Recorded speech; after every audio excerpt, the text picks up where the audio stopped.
Welcome to the Marshall Pruett Podcast. We're on a Week in IndyCar series heading into Mid-Ohio, coming straight out of Iowa. Going to have two awesome guests here in Zach Veach from Andretti Autosport, who just put down his best finish of the year with the 7th on the Little Iowa Bull Ring. We also have Darren Keane from the USF 2000 series, a young American, won big in Toronto here recently, and is definitely in the championship hunt. So we have Darren following Zach in terms of interviews, and then you all sent in, I believe 5.5, 6 pages worth of questions from me, and I'm going to get to those as quickly as I can to close this week's episode. Kick off, as always, saying a huge, huge thanks to Cooper Tires, not just partner of the show, but really folks that make this possible and have believed in this podcast since joining us more than a year and a half ago. Also, Justice Brothers, some old friends that came on at the very beginning of this year that have made this possible as well. So huge thanks to the two of them. Also, our awesome pals at Bell Racing Helmets. You tend to see a lot of bells in motor racing, so I'm really glad that they are a part of what we are doing. And then finally, our friends at Toronto Motorsports, and they're just loving little house of memorabilia and stickers and t-shirts and you name it, tons of stuff, lots of it IndyCar related. They have some new cool IndyCar memorabilia coming to their stores in the next week or so, and this is just prime stuff from 1990s, 2000 era kart, champ car, helmets, fire suits, a lot of the stuff that you might have seen on display in Toronto on their social media feeds. There's more of it coming. I just need to earn more money so I can buy it all. So they could be a partner of the podcast and a sponsor, but I guess maybe I'd also be their biggest client. I'm not sure how that would work, but thanks to all of them, as usual, for doing some really amazing things. So check out TorontoMotorsports.com here ASAP, because there's going to be some great stuff to add to your home. A couple of interesting newsy bits before we get to Zach Veach and Darren Keane. Great to see R.C. Enerson will be back in the series, making his 4th IndyCar start with Carlin now coming up this weekend, having done spring training earlier this year. Really fascinating prospect in young R.C. He did some good things on the road to Indy, Mazda Road to Indy back then, in Indy Lights. Definitely showed us some glimpses of something. There's something there in those couple of races he did for Dale Coyne towards the end of 2016. He really seemed to just buckle right in and be at ease and be very quick as well. And this is pre-Sebastian Bourdais Dale Coyne racing. So minus Craig Hampson, minus a number of things that we know have just helped elevate the program to a much higher level. So to consider the fact that young RC was able to do some standout things pretty much right away at a point in time where the team was still trying to find its competitive way in some regards. I can't wait to see what he can do this weekend, knowing it's a Carlin entry, right? The team itself is also very young in the series like RC, so we're not expecting crazy fireworks. I can also say that at the same time, we do know what Pato O'Ward was able to do with the car here not too long ago. So there's a standard that's been set for RC that will be very interesting to follow. Have heard, not claiming this is going to be a fact or reality, just mentioning this because it's interesting if it ends up being accurate. I've heard we might have a very, very interesting press conference this weekend at Mid-Ohio, what is Honda's home track, an event sponsored by Honda. Have heard that there might indeed be a press conference being considered or possibly being prepared to announce that young Alexander Rossi and Andretti Autosport will be returning with the brand. Again, just heard it from a couple of places. Not saying it's fact by any stretch. Just I wish I was going to be there, because if so, I'd love to see it. It'd be fun to see for sure, knowing that as a group, Honda Andretti and Rossi in particular, sure look like they're going to be the number one, if not 1A, 1B in overall pushback from a year-to-year standpoint, fighting against Team Penske and Joseph Newgarden and who knows who else from the Team Penske Chevy camp there. Might have noticed, if not all of you, probably noticed last weekend at Iowa that Colton Herta's Harding Steinbrenner Racing entry was lacking the, I guess, what had become somewhat familiar sponsorship logos of Guess, the renewable energy supplier, the Capstone Turbine Company. There was a whole package of sponsors that had been on the car. Still waiting on an official something out of the team regarding what is happening there. Can say that they're on the topic of, quote, rumors, having spoken with a number of folks this week within the paddock, there's definite concern. Can't tell you whether it's fully rooted in truthiness or not, but there's concern about the stability of that team going forward. It's an old story in the season still. This year, this story has been one that just won't go away. I wish it would. I hate it. I hope all of you hate it as well. There's nothing I want to see or hear of less than this young team and this young driver having to worry about how the bills are going to get paid, if they're going to be able to get to the next round, etc., etc. So just in a little bit of house cleaning maybe. You might remember, if you listened a couple weeks ago, the last time I wrote a story about this, mentioning coming out of the Indy 500, where some crew members were having to come out of pocket for some consumables to finish building the car, as I kind of forget how to say the word consumables. There's a lot of pushback. There's a lot of pushback from the team. Where's this guy getting this? Where are you coming up with this? You're making it up, Pruett. Everything's good. See, there's sponsors on the car. Mike Harding in particular was telling a fellow reporter friend how, again, this Pruett guy's on crack. I don't dispute that, but all made up nonsense, fake news, etc. And that, again, that's fine. I totally understand having to posture and position things in the media. Just, when you show up for a race and none of that's on the car, nothing whatsoever. And I don't mean a separate sponsor is on board. Hey, we got a separate one for this race. I mean nothing. I hate to see it.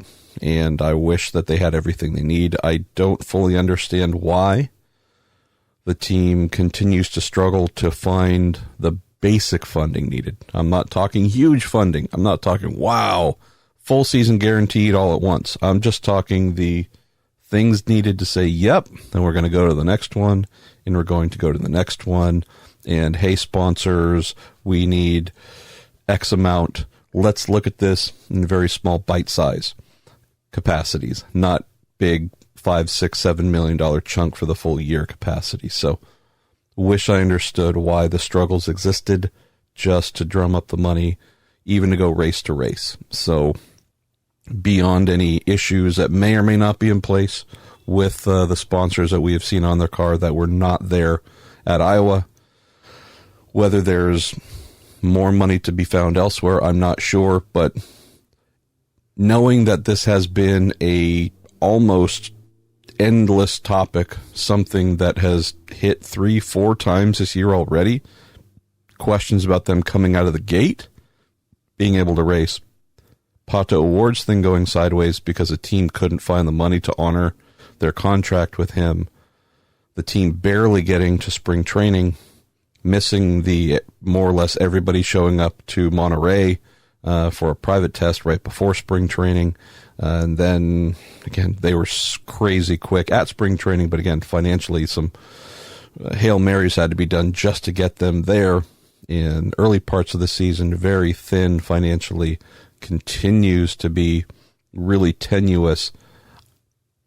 Just from the outside, if this has been the overriding issue, it tells me there needs to be a very heavy rethink about marketing plan, promotions plan, personnel in charge of those things. If you have wheels that consistently fall off the left front of the car,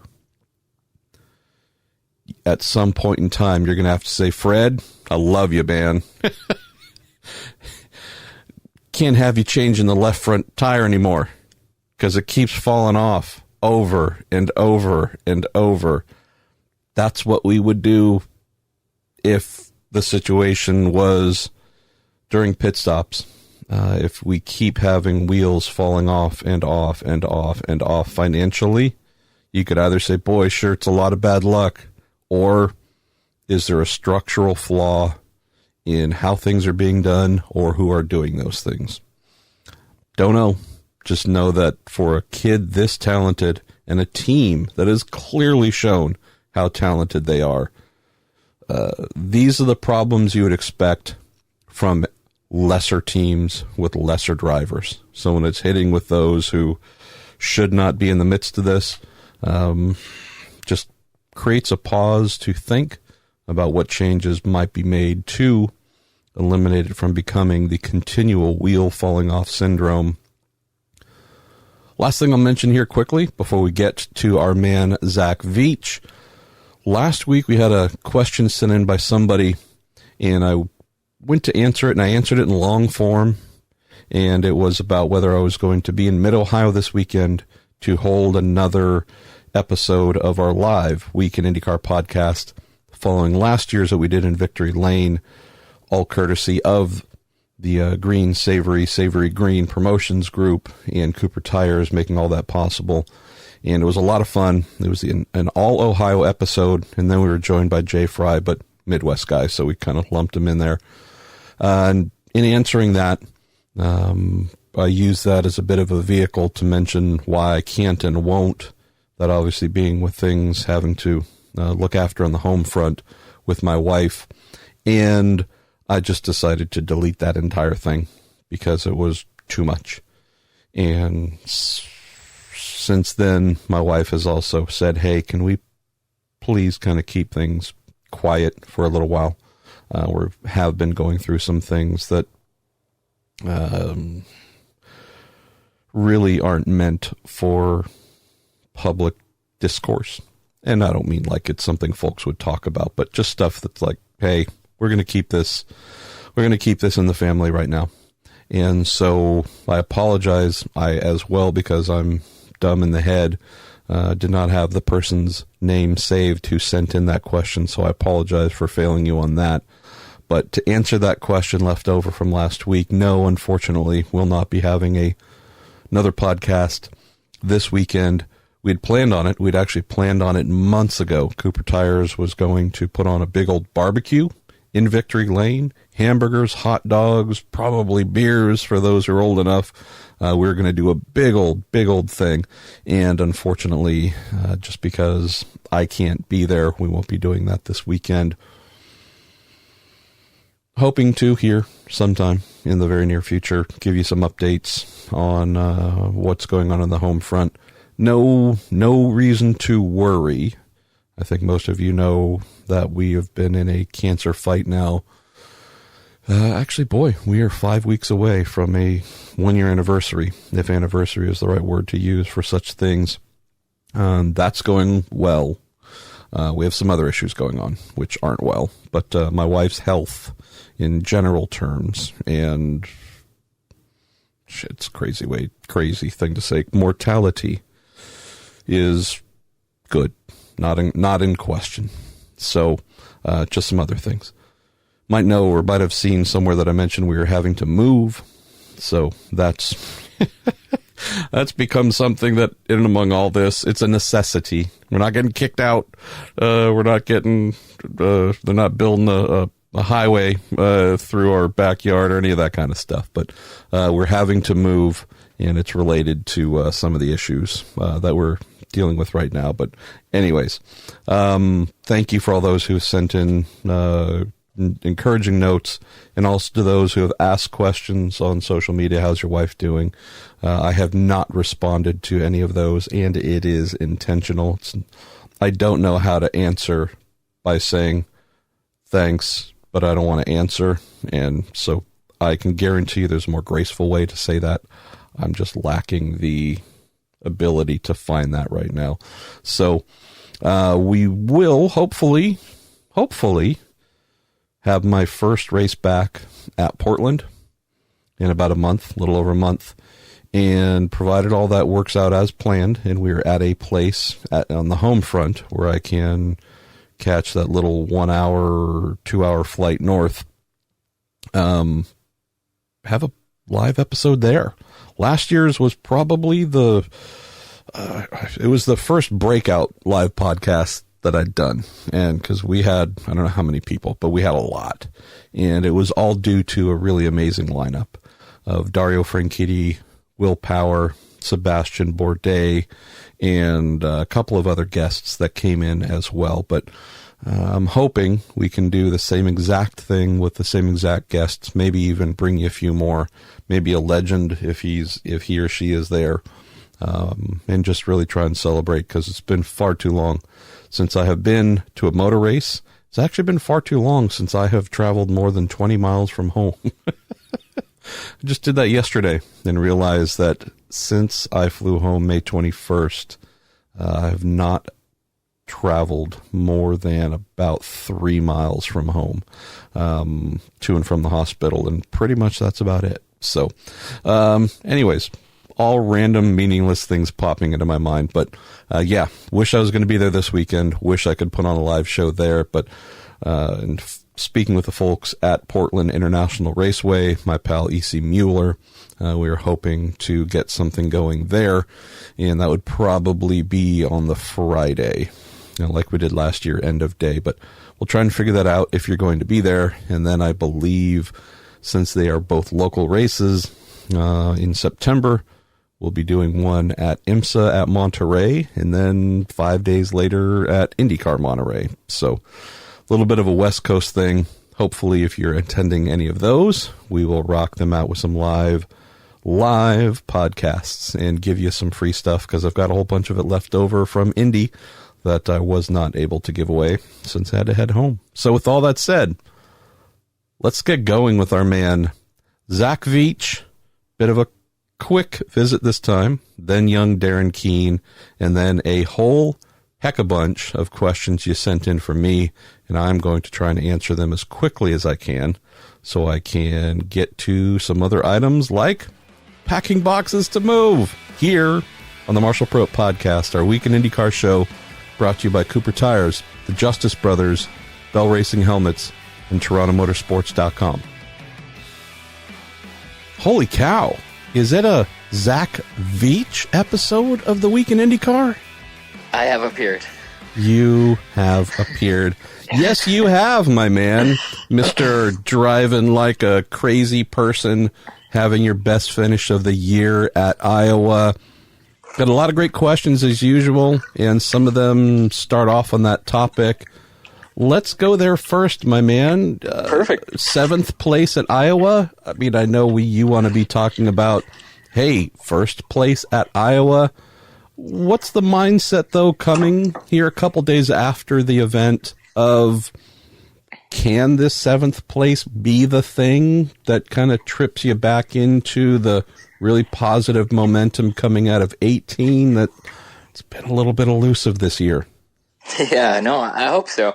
This year, I think it's definitely been the hardest year of my whole life. I mean, just as far as, just trying to turn things around and keep them going at the same time. So, I feel like we just haven't had it in some places. We've missed here and there, just missed opportunities. And yeah, I mean, luckily Iowa was, I want to say smooth, but all in all, it wasn't as well, because 30 minutes before the race, I didn't even think I was going to be able to take the green. We discovered we had a fuel leak basically once we pushed the car to the grid. So my crew did an awesome job of identifying it, ripping it apart as quick as they could, fixing the leak, and getting me back out there right before the 10-minute signal before the race started.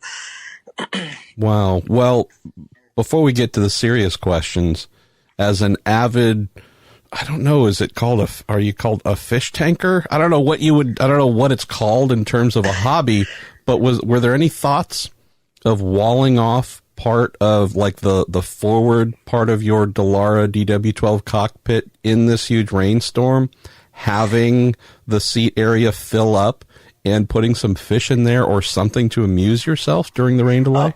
It would have been helpful. Luckily, since, none of the fish have to succumb to that idea, I have a live camera at my home. So when I'm at the racetrack, I just pull open the app and I can look straight in my fish tank and make sure everything's still alive. So I definitely spent some time on that app during the rain delay. I watched a lot of funny Facebook videos, however they appear. And I even listened to some of your podcasts. So I had some time. Well, all I can tell you is I got to point you towards some better ones. So we do have a bunch of great questions that have come in here. Why don't we start with one before we get into kind of the performance side and season side? I think a lot of folks are curious about. Eric Franklin says, Zach, I know most athletes are creatures of habit with a relatively strict pre-race routine. And he asks, what impact does a long rain delay like you had on Saturday have in terms of that race prep? It's one of those things that it's a build up, basically the climax is when you get to the green flag and then you kind of settle into the rhythm of the race. So, right before that, you got about an hour and a half. That's when you're trying to get that last right amount of food in and just kind of preparing yourself for the lead up. I mean, when we finally got the weather, I was walking to basically driver intro. So, you're getting hyped up like this is time. And then it happened, and then we were sitting there for 4 hours. I think any other circumstance, it would have been a bit odd. But I think every single driver, including myself, was kind of dreading the 6:15 start time just because the sun was really bad in our eyes coming through turn 3. And, it wasn't really a night race, was it? More, I think Marco said it best, it was a late afternoon race. Yeah. So when the rain did come, that's when we all kind of got even more excited because we're like, we might actually get a proper night race here. And, I hated it for the fans that had to stay up till like 2 a.m., but man, it made things really fun. I hope both NBC and the track saw the value of it being a proper night race. We know that Mother Nature is what made that happen instead of the late afternoon races Marco rightly mentioned. So again, at least hoping that everything moves forward, obviously hoping we don't have all the crazy weather stuff and so on. I would just say that, I think there's value here. I think there's good stuff here if we can look at both TV schedule and otherwise for next year and years to come, that, there's something really good here. And we knew it because it's been done before at Iowa, so really happy there. Let's go to Jordan Darwin, who says, Zach, how would you evaluate your sophomore year? And what is the team working on to make 2020 your best year yet? Oh, interesting. So Jordan's already, sounds like he's writing off the rest of 19, man. So are you taking the rest of the season off, brother? You going to Cancun? What's going on? It may feel like I've taken the first half of the season off, so we're trying to do everything we can to, make things happen the way they need to here at the end. It's just that kind of sophomore slump that people talk about. I mean, I guess that's a real thing because it's like you have enough experience where you start thinking about things in a certain way instead of just taking whatever comes to you. And in a way, you kind of get yourself in more trouble than that.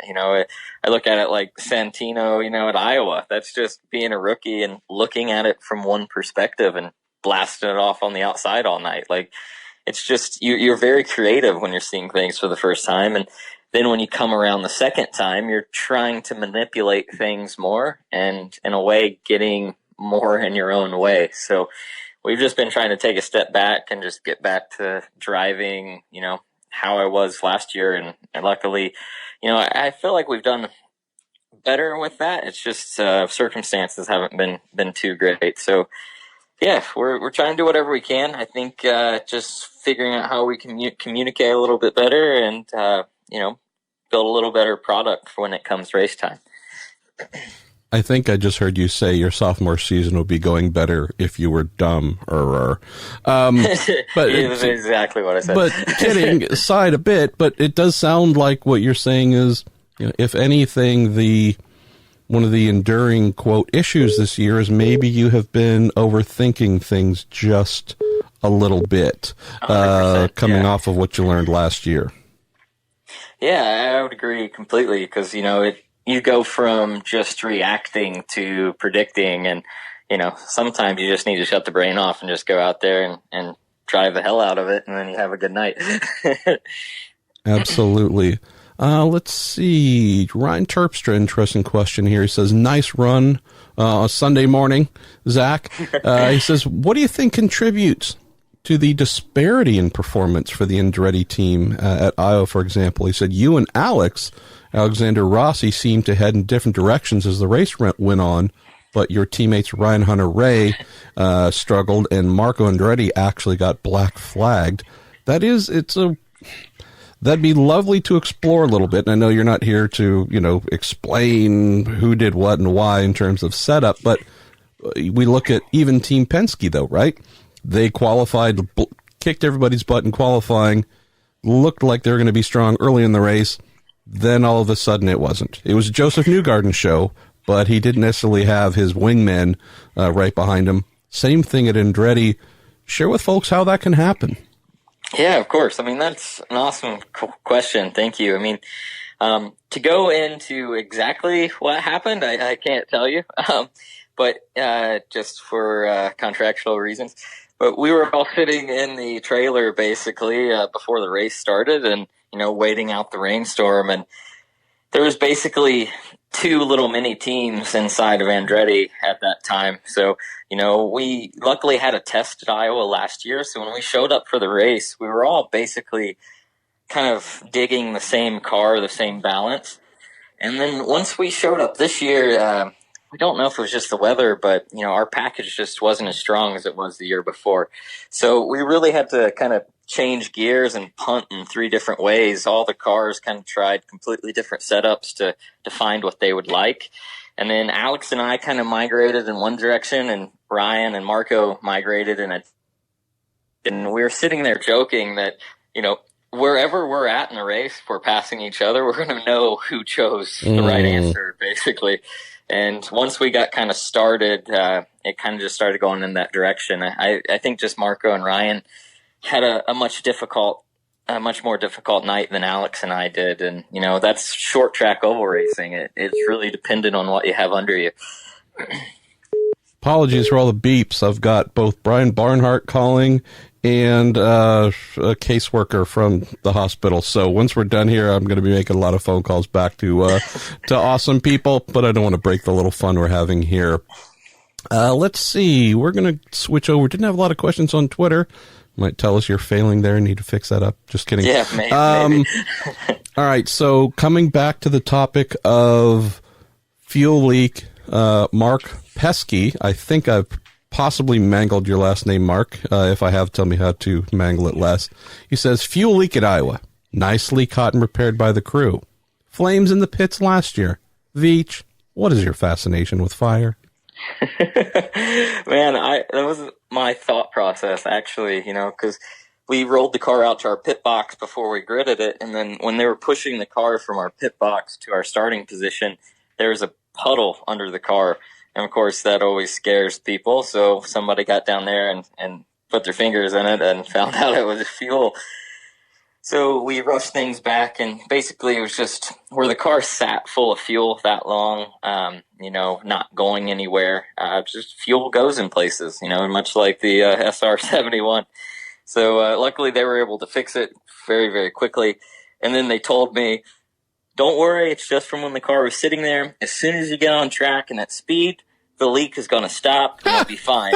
And then I was like, huh. I've been to this movie before. And then I literally told him, I go, if you guys set me on fire one more time, I'm telling you. So that was in the back of my mind of, okay, am I going to see flames behind me for the 5th time or not? But luckily everything was good. I believe, I believe it's the way this works. If you do get set on fire one more time, I believe that automatically casts you in the next Fantastic Four movie as Johnny Blaze. That would be awesome. So I got to do what I can. yeah. There might be value in this, financially at least. Let's see. Let's go to Alan Bandy. One of my favorite topics. Wrote about it right at the beginning of your rookie year. Zach, coming from the world of tractor pulling, thanks to good old Roger Veach. If you had the opportunity to give it a whirl, which class would you want to do it in? Yeah, I actually talked about this a lot. My dad, he's getting a chance to get back in a 2-wheel drive truck for a couple of events once the summer ends and he's got a little more free time. So I'm really excited for him just to kind of get back to, his big passion. But what I would want to drive, it's kind of what my dad's dream has been as he's kind of been kicking the idea around. But, a 4 or 5 engine mod, that would be the coolest thing. Cause obviously you got the most horsepower, the thing is just deafening and it seems like the most violent experience you'll ever have in your entire life. So yeah, I want to go with a big mod. So we've spoken about this again many times before. I think every time you're on the show, we talk about pulling in some way.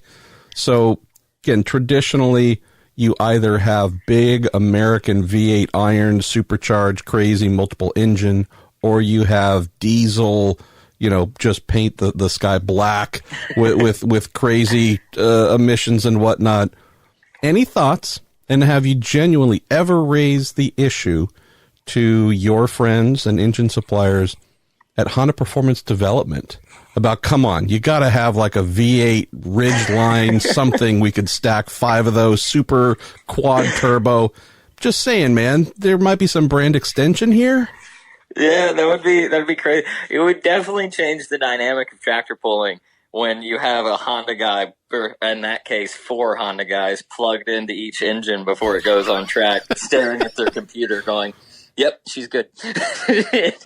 That would be really popular in the heartland as Zach Veach rolls up with frickin' Hondas. Yeah, okay.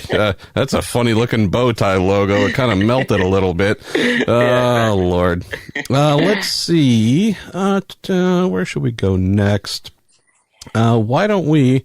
Man, again, I'm having to choose from a lot of fun things here. Why don't we go with Rob Ball, who says, Zach, with Mid-Ohio being your home race, is this race weekend busier for you than the others? And he says, do sponsor obligations and extra attention away from the track take away from your preparation for Sunday's event?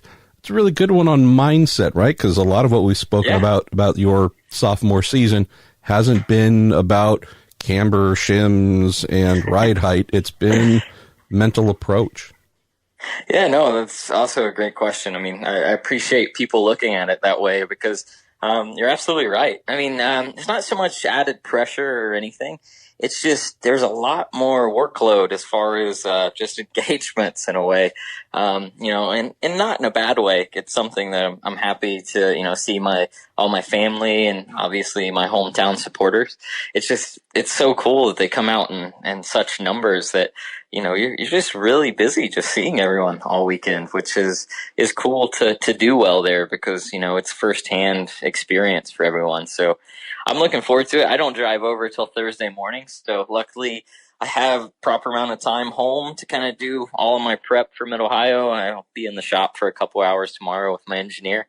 And then, just drive over Thursday morning. So this is kind of my favorite part of the season, all the Midwest races, if you kind of count Toronto. But, it's in the heartland of where I grew up and of American racing, and it's just cool to be close to everything. Of the many things, but the one main thing that saddens me about not being there this weekend is looking back to last year and the Friday end of day live podcast we did in Victory Lane, the all Ohio lineup with you, Graham Rahal, Michael Shank. That was just a lot of fun. And it was cool to see your people, truly your people, come out. I don't know what we had, 75, 100 people. Just come on out, bring a lawn chair. And I thought we had a lot of fun. So I'm bummed we can't do that again this year, but I'm bound and determined to be back so we can do it again next year. For sure, man. And that's the thing. It's just the people make that race what it is. I mean, when you break into turn 4 and turn and head up to turn 5, you see just the color, of T-shirts just lining the entire hillside. It makes you feel like you're doing something that's, pretty special, what you are.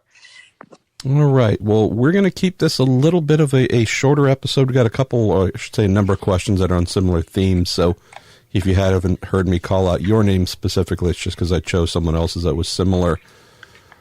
Let's go to Jameen Tuttle, who says, Zach, how much, if any, pressure does it add to you in year 2 to see rookies like Santino, Ferrucci, and Colton Herta come in so strong? And he says, great run last weekend. Hope the rest of your year is a big swing in a positive direction. So, you feeling the heat from those other young punks? Well, thanks, man. I think the right amount, right? I think everyone's feeling pressure about anybody new. But, you look at what they're doing, and in a way you applaud it because you just know how hard that it is. And just the way that it's going, all the young guys were kind of coming in and figuring things out a little quicker than exactly before. So, yeah, I think it's really cool. I mean, Colton is awesome. I got to spend a lot of time with him. And, he's horrible. He's the worst. Don't say nice things about him. Sucks. No talent, no personality. I tell you, sooner that kid leaves, the better. And honestly, I didn't know much about Santino until he came over. And, it's just a good group of guys. I mean, they race really hard, just like I've raced against Spencer Pigot and Sage and all those guys. It's a different clique that's coming in, and yeah, they're killing it. I just read a question sent in by some guy named M. Pruett. Actually, just fell into my brain, so I'll go ahead and ask this. So when your deal was announced at Sonoma a couple years ago, and I also love the fact that Robin and I had broken every single piece of news, I think, that Michael Andretti had in terms of IndyCar all year long, and it was pissing him off so much that although you and I had spoken about this many times and you'd given some really good non-answer answers as you needed to, when it was all finally confirmed when we were there, I think everybody had just left. And Michael was like, didn't get that one, did you? And his eyes were just like red with rage, but also joy. I just mentioned that for no reason. I love it when folk give me a hard time. So good on Michael. So see, the thing is, I appreciate, that you're one of the few that you can tell kind of that play and have trust that, you're not going to wake up next morning and have your heart sink thinking, oh man, what did I do? Well, I have been spilling the beans on your quote fish tanker hobby. How did I come up with that? That's the dumbest thing ever, but hopefully folks will give me a hard time about that too. I guess it'd be a saltwater fish keeper, I think. Okay. Is that right? Is there a magazine? Do you subscribe to anything that makes you? Yeah, I do. Like Coral Monthly. Yeah. Coral, that's a thing. I didn't even know. I've heard people call it fish husbandry, and that just doesn't sound. That does not make me feel good about myself. So, yeah, fish keeping. Yeah, the fish are smiling in Veach's household. All right, we're going to try and get back on track. So this, as we've mentioned, your sophomore year, this was announced as a 3-year deal with the Group 1000 Gainbridge group and such. Where do you, how do you, when do you start and so this has been awesome, and this 3-year deal's amazing, but obviously I don't want to wait until this time next year with a month and a half left in this contract to not only obviously I would believe want to return to Andretti Autosport, but also possibly create an extension with your sponsors to facilitate that. Wouldn't ask you about dollars and cents and all that, obviously, but where does this process of making sure this isn't Zach Veach's 3-year IndyCar career that came and went, but start talking to all the right people and sponsors to make sure that hopefully a next contract is at least being thought about or developed? Yeah, no, I think that's something that you have to think about, especially when you're a driver. You always want to keep things going. I'm very, very fortunate to have the group that I do with Gainbridge. I mean, Dan Toweris, the head of it all there, and honestly, he's quickly become one of my best friends that I've had. It seems to be very, very happy with things that we've done on and off the track. And, obviously we're always working to improve that and get things bigger. But yeah, I mean, as of right now, I think we'll just see. It hasn't really been something that we brought up just because we're focusing on this year, and of course we got next year set already. But yeah, it's a conversation that will be coming up before long, and I feel good about that. So we'll see. It's just one of those things we haven't really put much thought in. We're just working on what we can control now. So when the time does come, it's an easy decision. If you want help negotiating, I'm just thinking immediately a 15-year contract. Start there. Michael might want to whittle that down a little bit, but there's some other guy like Rossi. I don't know if you heard of him. Some guy, Alro, I think, reportedly. Someone texts me with that name occasionally. There could be some news coming here about whether that guy's in your team. I hear he's a real problem, and also some old guy. Like I hear it's like Grandpa America or Captain Grandpa America. Ryan Hunter Ray might be hanging around. Does he like fishing? Yeah, you see. He likes killing the fish that you want to keep. So that's another reason to get that clown out of the team. So, I have no idea how things are going to turn out. I mean, that's just honest. But, just from a personal standpoint, I mean, working with Ryan and Marco and Alex has been awesome. And, you can't control those things, but I would like to not see, any of our lineup change just because it's so much fun with those guys. But, it's something that I guess we'll all find out about in time. I think we might have, and I'm so sad it just occurred to me right now, we might have hashtag Survivor Andretti going on here, because with Rossi as a free agent, Hunter Ray is a free agent, Marco definitely questions as to whether, this whole IndyCar experiment needs to continue. I don't know, man. You might be getting the staff of not getting voted off the island or whatever the hell they call it on that show. So just saying. We did do one big question out of the four of us. Who do you think would survive the longest on an island? And, I told Alex about our big hikes and how you have to, dig a hole for certain things. And he was immediately out. And I mean, Ryan, he can drive a boat, so I guess he kind of counts. But I think I would survive on an island, so I'll take that. Yeah. Marco would survive on an island as long as he could use a helicopter, I think. And there was some place to drive his Lamborghini. All right, let's close the show. A little bit of an abbreviated visit for us, but let's close with Nathan Cook, who says, Marshall and Zach, with the awesome show IndyCar put on under the lights this weekend, would you like to see more night races on the calendar? And if so, where? So, right? Ooh. I don't know how. I mean, I don't know how many you've had a chance to do, but I know you're a guy that thinks about this kind of stuff. Yeah, totally. I feel every oval race, with the exception of Indy, should be a night race, just because being under the lights, it makes you feel like you're just a part of one of the biggest shows in the world. It's so cool. I know if many people talk about this, but as a driver, you have like little things that like get you really excited that you love about the sport. And next time you're watching an oval race at night, watch the shadow of the car that's always about 3 feet ahead of the car from the lights on the infield. So it's like one of my favorite things. You come out of the corner and you constantly see yourself being like projected, like you're chasing it, which is fun. But races, I mean, Milwaukee Mile, bring that back. Make it a night race. That would be amazing. Fontana, it put on a really good show. I mean, I just think, it was in the heat of the day and not a lot of people wanted to experience that. At Texas, I love it. I think we should always keep coming back to Texas. Some people tell me Richmond's really cool, so don't really know about that, but that would be fun. Yeah, just the classics. That'd be really cool. Richmond, the site of the one and only IndyCar pole in Marshall Pruett's not too long, not particularly illustrious career on the IndyCar team and crew side as an assistant engineer in 2001. We'll have to talk if that comes up. Yes, I've got all the. I can tell you this: if we go back to Richmond and they decide everyone is racing 2001 Dallara Oldsmobiles, I got you covered. I still got the setup sheets. Perfect. Thanks, man. Granted, it was Jacques Lazier driving for Sam Schmidt Motorsports at the time, so I'm not sure all that's going to transfer the way we want. But, the sight of at least one mild success in my IndyCar career. Well, happy for you, man. Obviously hoping that the good run last weekend continues at home.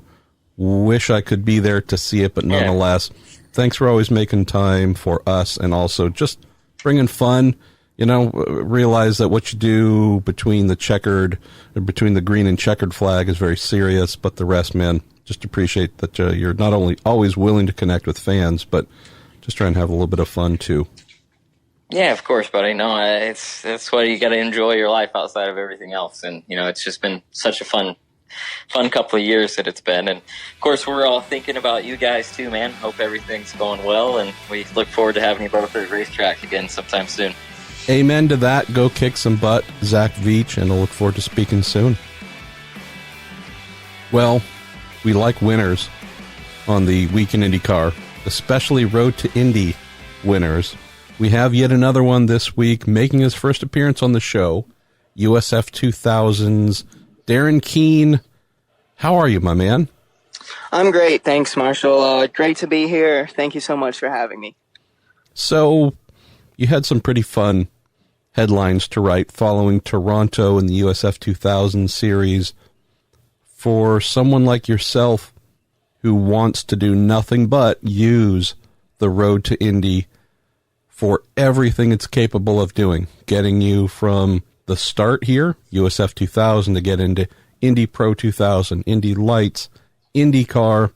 Tell us about how a weekend like Toronto can be so helpful, and tell us a little bit about your team as well, because, boy, you have one of the, quote, powerhouses of junior open wheel behind you as well. Yeah, so Toronto was an amazing weekend for me and Kate Motorsports. I was never out of the top two all weekend, which is just amazing. And for me, it was just a breakthrough weekend in my career. I feel like I've done pretty well in some other races this season, a couple of podiums, but Toronto for me. I've been, in my opinion, it's like the birth or the rebirth of my championship race. I feel like I'm back in it, or at least I'm closer than before, and I'm just super motivated to keep going. As far as what it can do for me in the Road to Indy, it was just great exposure for myself and the team, and more than anything else, I think it was just a confidence booster to help me go out there and get some more race wins before the end of the season. And if all goes well, I'll be racing Pro Mazda next year. We're not going to fine you for the Pro Mazda reference, but it's all good. I'm so sorry. No, it's okay. Dan Anderson might make you do like 50 push-ups or something like that. Yeah. But hey, our friends at Mazda really helped make this ladder what it is, so there's no foul there. Darren, let's talk a little bit about your coming into the Road to Indy. I mean, a kid coming out of Florida, lots of talent coming out of Florida. Karting in particular is massive in Florida. For those who don't know a little bit about your background and how we got you into the Road to Indy, just share a little bit about life coming up. I mean, granted, when I say life, you're still a pup, but tell us about, the formative stages of Darren Keane before you got to USF 2000. So I've been racing karts since I was 6, and I still love it. I was karting last week, driving with my coach, Oz Negri, just for some fun, some fitness. I think karting's amazing, but... He is, by the way, I don't know if you knew this, in the Guinness Book of World Records, Oz Negri is listed as the greatest human being ever. Also the nicest human being ever. For sure. He's an unbelievable guy, and honestly, I can't thank him enough for all that he's done for me. I don't think I'd be where I am today without his help and mentorship. So he's just an amazing guy. But back to karting, I from probably 6 to 11 or 6 to 10, it was just messing around. It was really cool for me because my dad used to kart and my uncle used to kart. So it was a big family ordeal, which was just a lot of fun. And then when I was around 10 or 11, I started to take it more serious. And that's when my dad stepped aside and my uncle was doing something else at that point. But from basically like 10/11 to when I was 16, I did all the national races, mostly in Rotax. And then I would do the Super Nationals at the end of the year in tag. But yeah, it was just a great experience.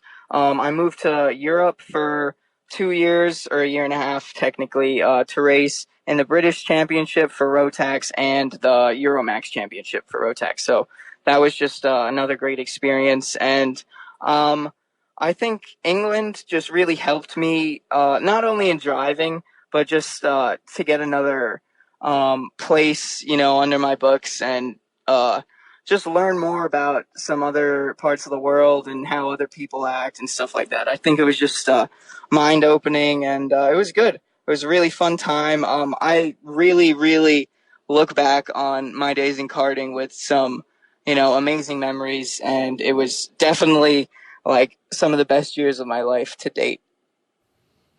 Let's talk a little bit about this season so far for you, with everything that has developed in USF 2000. We had Braden Eves, obviously, if we're looking at just, really strong initiatives and such. We've had a couple of names pop up.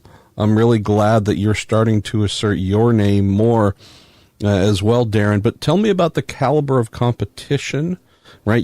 Unfortunately, you weren't able to sweep the weekend in Toronto, right? I mean, there's some real competition going on at what we would say the first step on the ladder, but that's, to me, kind of awesome. Tell us about some of the folks you're having a fight with to get these results. Yeah, the competition is amazing, honestly. It's the closest competition I've had to deal with in open wheel cars for sure.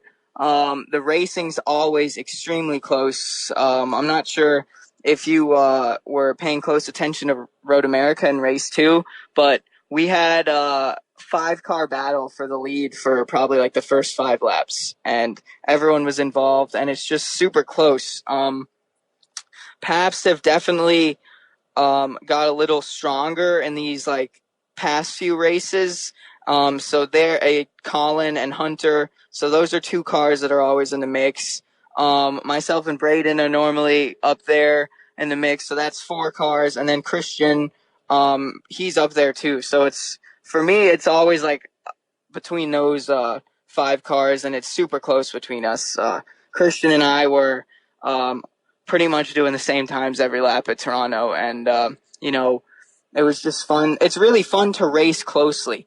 None of the drivers really want to go out there and, race on their own for 30 minutes. And I think the fact that the competition is so close, it just makes good results feel even better, So, Darren, let's get into what you were just coming out of before our call. And then we'll get to the couple of questions that came in for you. But I love the fact that here you are, very early in your open wheel career, and even you, like IndyCar drivers, Formula One, NASCAR, you name it. What is it that you just finished doing before we started this call? I just finished a 2-hour session at the sim for the weekend to come. And that's, I'm guessing, for those who don't know, this isn't something that you are unfamiliar with, or young drivers like yourself are unfamiliar with. Life spent, days spent, hours spent in a racing simulator, even for someone who's, high school age, that's become, frankly, just part of the routine compared to only something that's reserved, as it once was, for the upper echelons of the sport. For sure. It's a lot more easily accessible now for young drivers, especially with, companies like iRacing. They just really help us learn the tracks and learn some techniques. And it's always cool to practice stuff on the sim because there's no consequences. So that's just really nice. Today I was especially happy. We were just working on some new techniques to help me for this weekend. And I felt like I learned a lot, so I'm pretty happy leaving the sim today. But yeah, like I said, it's really important. Personally, I haven't been much of a sim guy in the past. Usually, I would do it the first time I would visit a new track. So I'd go to the sim first, so I'd get to the track with a good idea of where I'm going. But now, since I'm just a little more motivated after last weekend at Toronto. I used the sim there. I used it because it was a street race. I haven't had that much time on it compared to other tracks. And we really just felt that it sharpened me before the weekend, and we're going to continue to use the sim for every track, every race weekend now, and just try and get into the weekend with some extra speed. Let's get to the couple of questions that have come in here. One of them, a little bit out of left field, but hey, they don't always come straight down the pipe. This comes in from Eli Hoopengarner, who says, Darren, do you ever trail brake? So let's talk about braking styles and if and what you might happen to do naturally. So what I do naturally is probably trail brake a tiny bit, but obviously it depends on the corner. But let's say I have a hairpin. Obviously I'll get up like huge pressure and I'll start to trail brake in, and probably a little before the apex, ideally I would want to be off the brakes and try and roll speed into the corner because you get a lot of time through that. But like I said, it depends on the corner. If it's a fast corner like Mid-Ohio in turn 1, you don't want to trail brake because you'll have too much weight on the nose. And then when it comes to turning, you'll probably get oversteer. Trail braking, which I should have explained for those who are learning all the little facets of motor racing, is using the brake pedal not just to slow the car in a straight line, but also continuing to use it to modulate it sometimes to actually help set the nose of the car and or help rotate the rear a little bit. So, as Darren mentioned, on a street course and a hairpin, trail braking can be your friend. In a big, fast, flowing corner like Turn 1 at Mid-Ohio, it could be the perfect tool to use if you wanted to meet corner workers in Turn 1, because you'll be in the barriers pretty heavily most of the time. Let's go to a definite friend of the Road to Indy, Alicia Hodap. Obviously, she and Rob Howden, huge proponents of young open-wheel talent. Alicia says, Darren, now that you have your first win finally taken care of, what are your goals for the rest of the season? And says, congrats on that first win. Super happy for you. So the goals for the rest of the season, it's basically the same, I think the win is a great tool for my confidence, but at the same time, I'm trying to focus on the process that got me there, not the results. So I'm just going out to Mid-Ohio. I'm going to do the best I can, and hopefully we get some good results. The main thing for me is to get 6 clean races for the rest of the season. Unfortunately, at the beginning of the season, a couple things went wrong, and I had some average results. So I'm just trying to keep everything clean and do the best I can, and hopefully the results will come. Going to save my favorite question for our last question. Comes in from our pal Michael Goodyear, who says, Darren, firstly, massive congratulations on your excellent weekend at Toronto. As someone who recently started following your career, I'm pleased to have been able to watch the first of what I expect to be many wins from a future star. Michael says, I read somewhere that you are pursuing a degree in engineering at the University of Florida, which is massively impressive and will undoubtedly help you as you gain firsthand experience setting up a car to combine with the formal education. And he asks, what made you decide to take this path and do both university and racing at the same time? And do you think teams have been more welcoming to having you drive for them, knowing you have an engineering, hopefully, degree on the horizon and knowledge, as well as racing experience?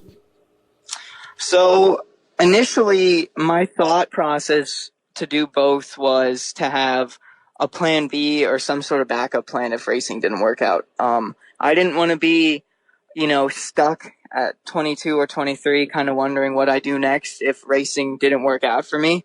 And as far as why I picked engineering, naturally, I've just really enjoyed math and physics. I loved math and physics in high school, and I figured that would be the majority of my work as an engineering student in the University of Florida. I haven't actually, at the moment, I just finished my freshman year, so I only did prereqs like calculus, all that fun stuff. And I haven't really learned that much about, the engineering side of things. It's just basically the math that I will use for that stuff at the moment.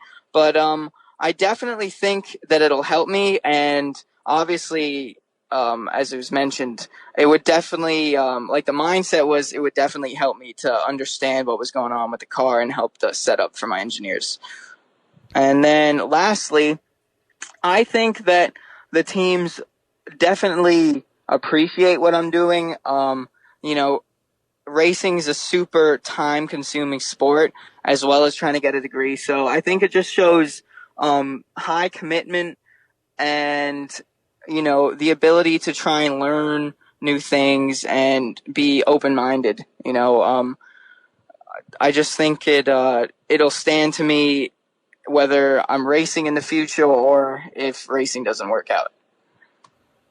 I love the fact that you, despite still being very young, have put together that being an excellent race car driver, that is the gift.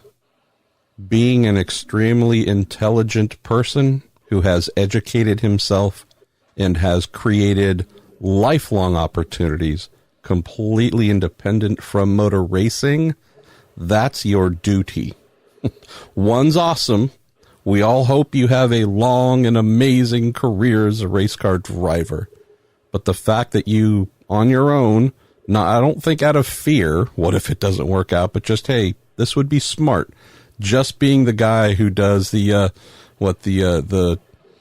gym tan laundry routine every day between driving race cars, that's going to lead you to being poor and really, truly miserable once the racing thing stops. And I wish more young drivers like yourself realize that, you know what, I do have a lot of time in the day. And being the person who is going after some sort of higher education, making myself better and more than just a race car driver, that's actually a really good thing. So thanks to Michael for asking that, but also good on you, Darren, for making sure that you're not being that one trick pony here that can only do one thing and really is left wondering what to do with himself if and when the racing career ends. So I truly hope more folks wanting to follow in your footsteps realize that, don't just do one, do both. Because if you're lucky, both pay off. For sure. Both pay off for you. Thank you, my man. Really happy to have had you here on the Week in IndyCar for the first time. And as I always say, I'm very hopeful we will have you on more in the future and look forward to seeing how those clean races go for you to round out the season and where you end up on the road to Indy at the end of 2019. Thank you so much, Marshall. I appreciate it. Thanks again for having me here. It's a great show, and I've been trying to get on here for a while, so it's a pretty cool thing. Well, winning makes it really easy. It's hard to deny, right? I mean, still, though, I don't know how I get on here each week because I'm not winning a darn thing, but at least I cover myself off with folks like you. Darren, thanks again, man, and I look forward to speaking soon. Thank you so much, Marshall. Have a good one. All right, let's get going with your questions, starting with our man Jordan Darwin, who says, MP, what is the logic for running Iowa so late? All I could figure was NBC did not have a good spot for IndyCar on Sunday, but it was late in the Central Time Zone, and I did feel bad for fans in the Eastern Time Zone locations. I think there's just a couple of basic things that came together here, Jordan. The most obvious one is everyone's already at the track. There was definitely a desire to get the race in. I checked with one friend in the series there, and that's exactly how he positioned it. We're here. We are ready to go. We're just waiting on Mother Nature. And I think it ended up working to their favor, at least here on the West Coast. we had, granted, it was even a little bit late here, but still, had a bit of a primetime IndyCar race. And, I guess in the most basic sense, coming back to the TV side, knowing that this is actually the first point of contact made when these questions come up, not just, hey, it's raining, do you think we can get the race in within the organization, running everything at the track on the IndyCar side, but moreover, and we have a broadcast partner, hey, what works for you? Do you have windows tomorrow? Is there anything that can be bumped?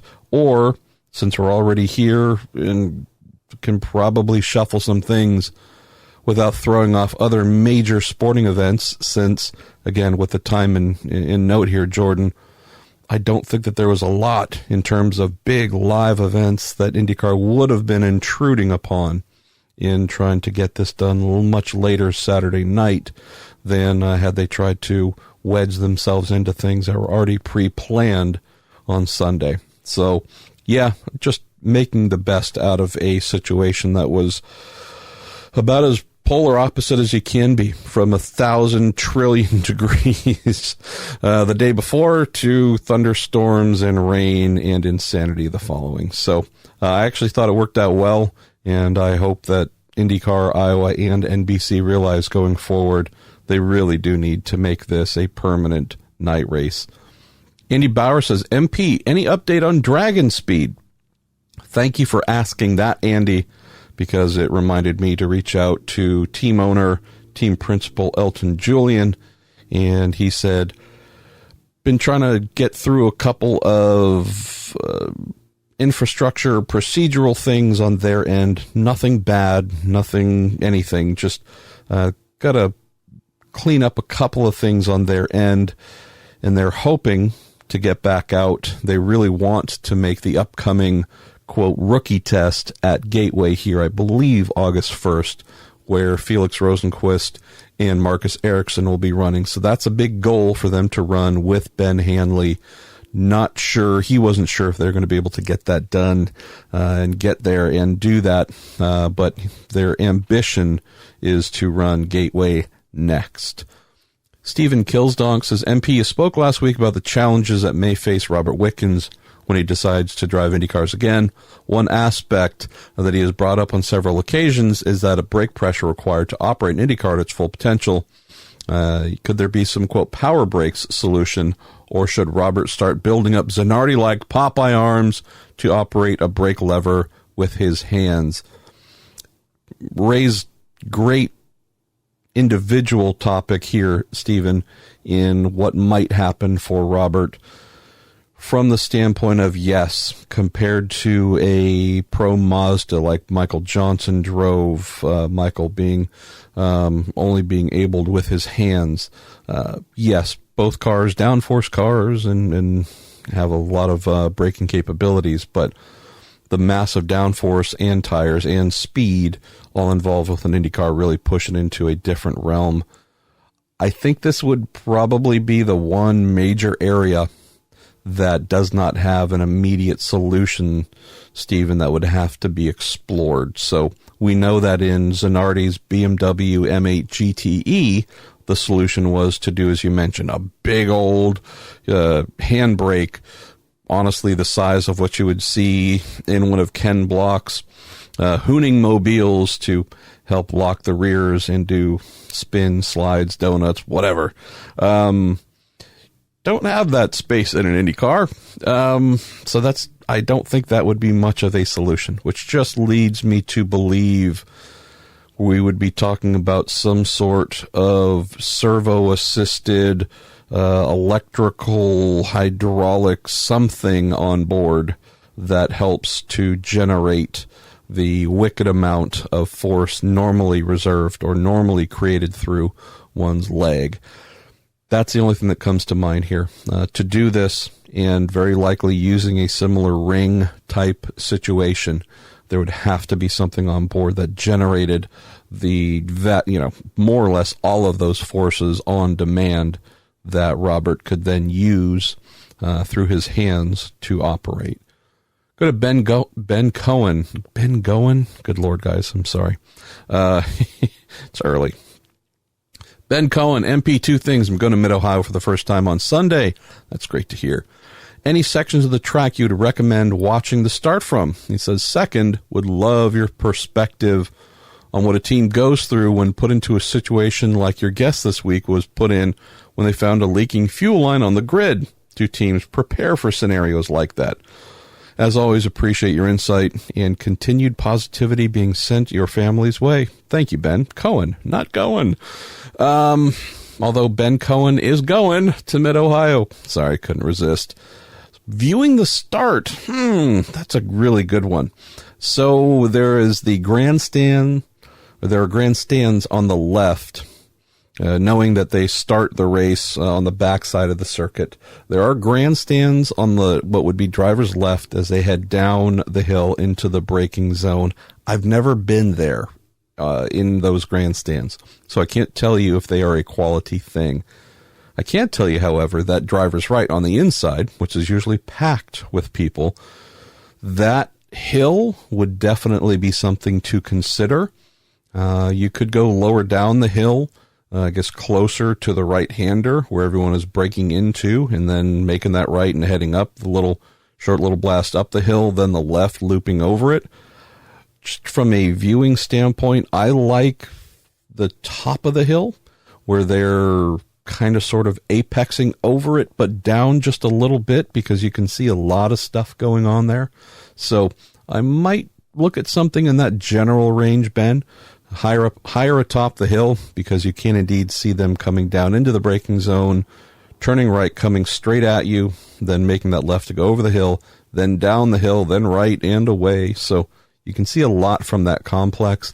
And also with Mid-Ohio just being really super extra beautiful, I'm sure you're already planning to do this, but bring a backpack, bring some sort of folding chair that's not too heavy, bring your water and food and the sunscreen and all of that. But it is a walking touring facility, and there are some awesome vantage points from all over. And so what I would hope, if you're just going to be there on Sunday, hopefully in time to catch all kinds of other great action going on there too, just look at it, think of it, and treat it like a cool, going to be here for 15 minutes enjoying that, then I'm going to walk for 3 minutes and enjoy another section. It's not a huge facility, so you can get to see most of it. And I would just say mindset-wise, plan on walking, touring, and seeing lots, because there's a lot of different things, not only to see, obviously, but it's just really beautiful. And you get to see the cars doing a lot of different things as you wander around to the various sections. And if you're bringing a camera, not your phone, but an actual little hold it with both hands and go clickety-click with a lens mounted on the end of it, there's a lot of great places to shoot as well. So you can come away with some pretty good photos. Mid-Ohio is one of those tracks that makes photographers look better than they are. And I say that as a photographer who leaves every year for Mid-Ohio saying, thank you, Mid-Ohio. You make all my photos look amazing. So, second question, that's a really interesting one. I think in terms of preparation, it would not be a surprise to learn that IndyCar teams do this for noses, wings, suspension, a lot of these easily crunchable items. Hey, just had 3-car crash and our guy got into it or our woman got into it and we need to repair this, that, and the other.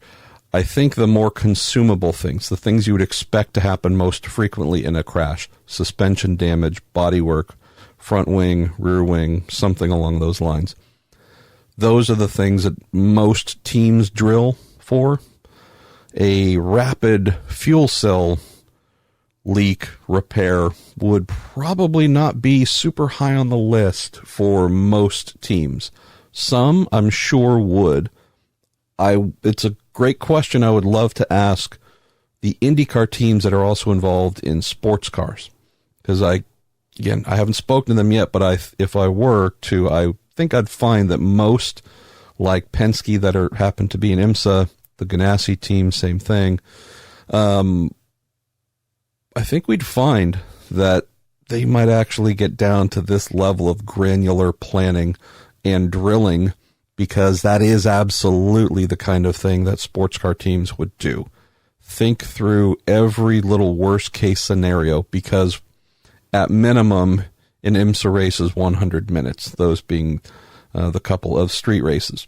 But by and large, the shortest IndyCar race on the calendar is 2 hours and 40 minutes.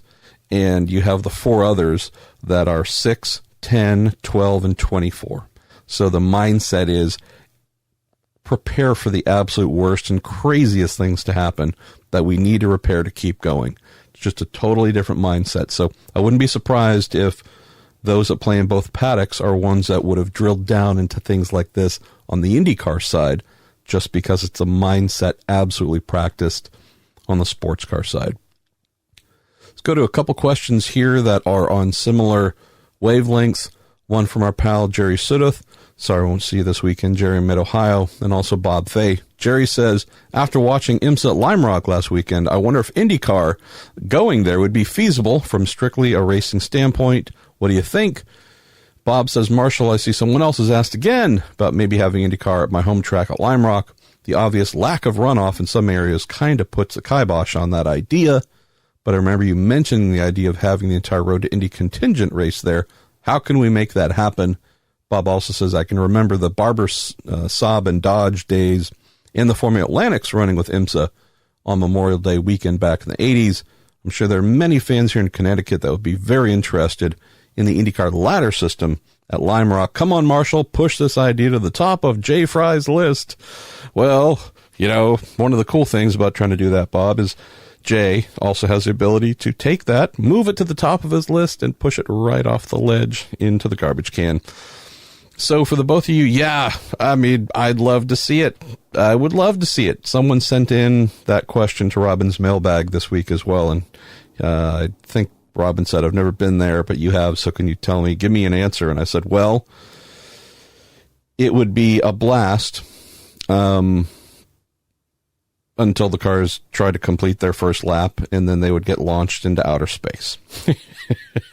And some of them would still be coming down. The photos of IMSA GT cars, so of the two types of vehicles that compete in IMSA's top championship, the WeatherTech Sports Car Championship, prototypes and GTs. The GTs are obviously the slowest. The photos of IMSA's slowest cars coming over at least one of the crests, possibly two of the crests, with 2 wheels off the ground, 3. I saw one that might have been 4 wheels off the ground, like Nürburgring old school style, jumping through the air. That's what's taking place there with GT cars. So imagine hundreds of more horsepower, speed like never seen before. Yeah, we would just, you want to talk about celebrating Apollo 11. Yes, we would have a lot of Indy cars and IndyCar drivers currently floating through space after taking off from the Lime Rock launch pad. So an amazing facility. I love the place. It's, as Bob mentioned with runoff, it's old school. It's very old school. That's why it's loved.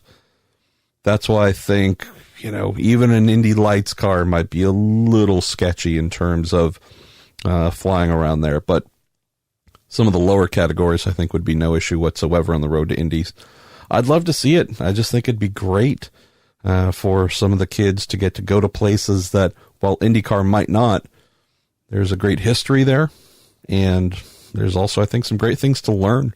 Sometimes going to tracks that you don't go to during your, you know, the big classes you're trying to get up into, you're going to learn stuff. There's definitely some awesome things out of Lime Rock, at a Virginia International Raceway, and a few others that would be fun to consider. But yeah, unless it's chicanes every 100 feet, I just can't see how Indy cars would ever stay on the ground there. Let's go to Scott Hodgins, who says, Marshall, could you give an example of how a B2B sponsorship would work for an IndyCar team? So Scott, the one that comes to mind that I think might be the easiest to explain, and I've probably used it before on the show, back in the 2000s, it might have been later portion of the 2000s when this came together, We had then Andretti Green Racing, what we call today Andretti Autosport. They had 7-Eleven on one of their cars, was a primary sponsor. And there was a fresh fruit company. And what they did is obviously tried to get their fresh fruit out to the masses and realized that, hey, most people think of 7-Eleven for their name whatever thing you want to drink or eat or, whatever. Run in there, grab your thing, head back out. It's just kind of a quick dash place that you go in and out of. All over the country, though, and most people think of it as a place you'd run into to get things, but fresh fruit, really not part of it. So, hey, what if we actually tried to do that? What if we tried to offer something that wasn't just chips in a bag or some little gnarly, burnt up, curled up taquito or whatever under the heat lamp? The desire for the fresh fruit company to really try and massively expand their business model by having their products in this massive chain throughout the U.S., that is a ripe business-to-business opportunity to create. And so if you think about the Andretti team being the conduit of saying, hey, we have the CEO of 7-Eleven, we have the CEO of this fruit company. How can we bring them together so they can do business? They will both profit from this, and as being the conduit for that, we will benefit from that too, because we are, in effect, the middlemen and middlewomen creating this. So when I think of B2B, I think more broker. I think middleman, middlewoman, someone who is, the realtor between you and the person you're buying the house from. They are the person helping to create relationships. Obviously, if you're buying the house, you're probably not profiting so much. You will in the future, I guess, if you own the thing. But it's just a case of trying to bring businesses together, finding ways where the two of them can actually prosper and benefit from forming a new union. And in the Andretti model, which has really become almost the industry-wide model, it is finding ways then for the team to profit from that. And so the quick wrap to this, Scott, is the interesting thing is you talk to some of the teams, many of the teams honestly engaged in serious B2B sponsorship deals, and they will tell you, not so much on the record all the time, but when you see a major company or even a smaller company, but one that you're not totally familiar with on the car, there's often not a lot to do with promoting that company itself in motor racing. Meaning, I'm just using this as a generic example, but the 7-Eleven relationship. Yeah, it's great for folks to see 7-Eleven on the car, want to go to 7-Eleven and buy things. The company then obviously generates profit off of those sales. But if we're looking at the cost involved to participate in IndyCar and what is really being returned from it, it's not so much the consumer side. Hey, I saw it on the car. I went there and bought the thing, and boy, the company benefits. It's, yeah, this is actually all paid for, actually, all through this B2B relationship. The real value from the company side is the relationships and the profits that come from the relationships being developed behind the scenes in this B2B structure. The fact that we also get our name on the car, that's really cool. Hey, awesome. It's not even remotely the number 1, 2, or 3 priority in what's taking place, though. So that's the thing that I think has taken a lot of shifting mentally. And when you see a company on the car, are they there because they're trying to promote their existence and get you to buy their thing, sign up for it, whatever? Or is that just the token, if you want to call it, and the real value they're getting is behind the scenes? And I'll just throw in another one too here. So if I realize we're jumping across eras and such, but if we're talking Andretti Autosport 7-Eleven, Andretti Autosport fresh fruit delivery, a business deal struck for this fruit to be delivered daily to every 7-Eleven store in the country. Well, you got to get it there. How do you do that? Well, hey, DHL, that sure is a really good sponsor involved with the team. Again, I'm not saying that they did it. I'm just saying it's those kinds of things where you go, hey, DHL, we might have a deal for you, where here's a contract to deliver to whatever the number is, 7-Eleven's 8 trillion stores. That is value once again brought back to a partner, and as the middleman receiving a, quote, cut, that's where that benefits the team as well. Let's stay in the Andretti world. Mike Jablow says, MP, what is going on with Marco Andretti's car?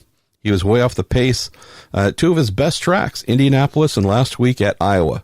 Says, while none of the Andretti cars had a great run at Iowa, Marco was called in for being so far off the pace. Was there a mechanical issue that caused his car to handle so poorly? Well, in theory, they're all mechanical issues that cause things to handle poorly or positively.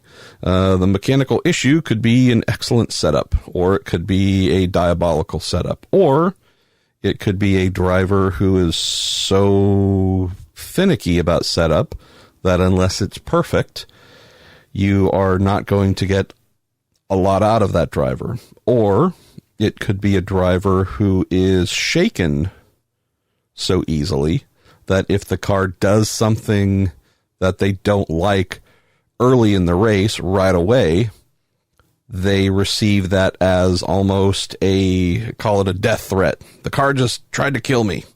And a belief sets in that it is a permanent thing, and if I try and push and get close to where I just was, that same dynamic is going to happen. So in the name of self-preservation, I'd better dial things back, and we're not going to be competitive today.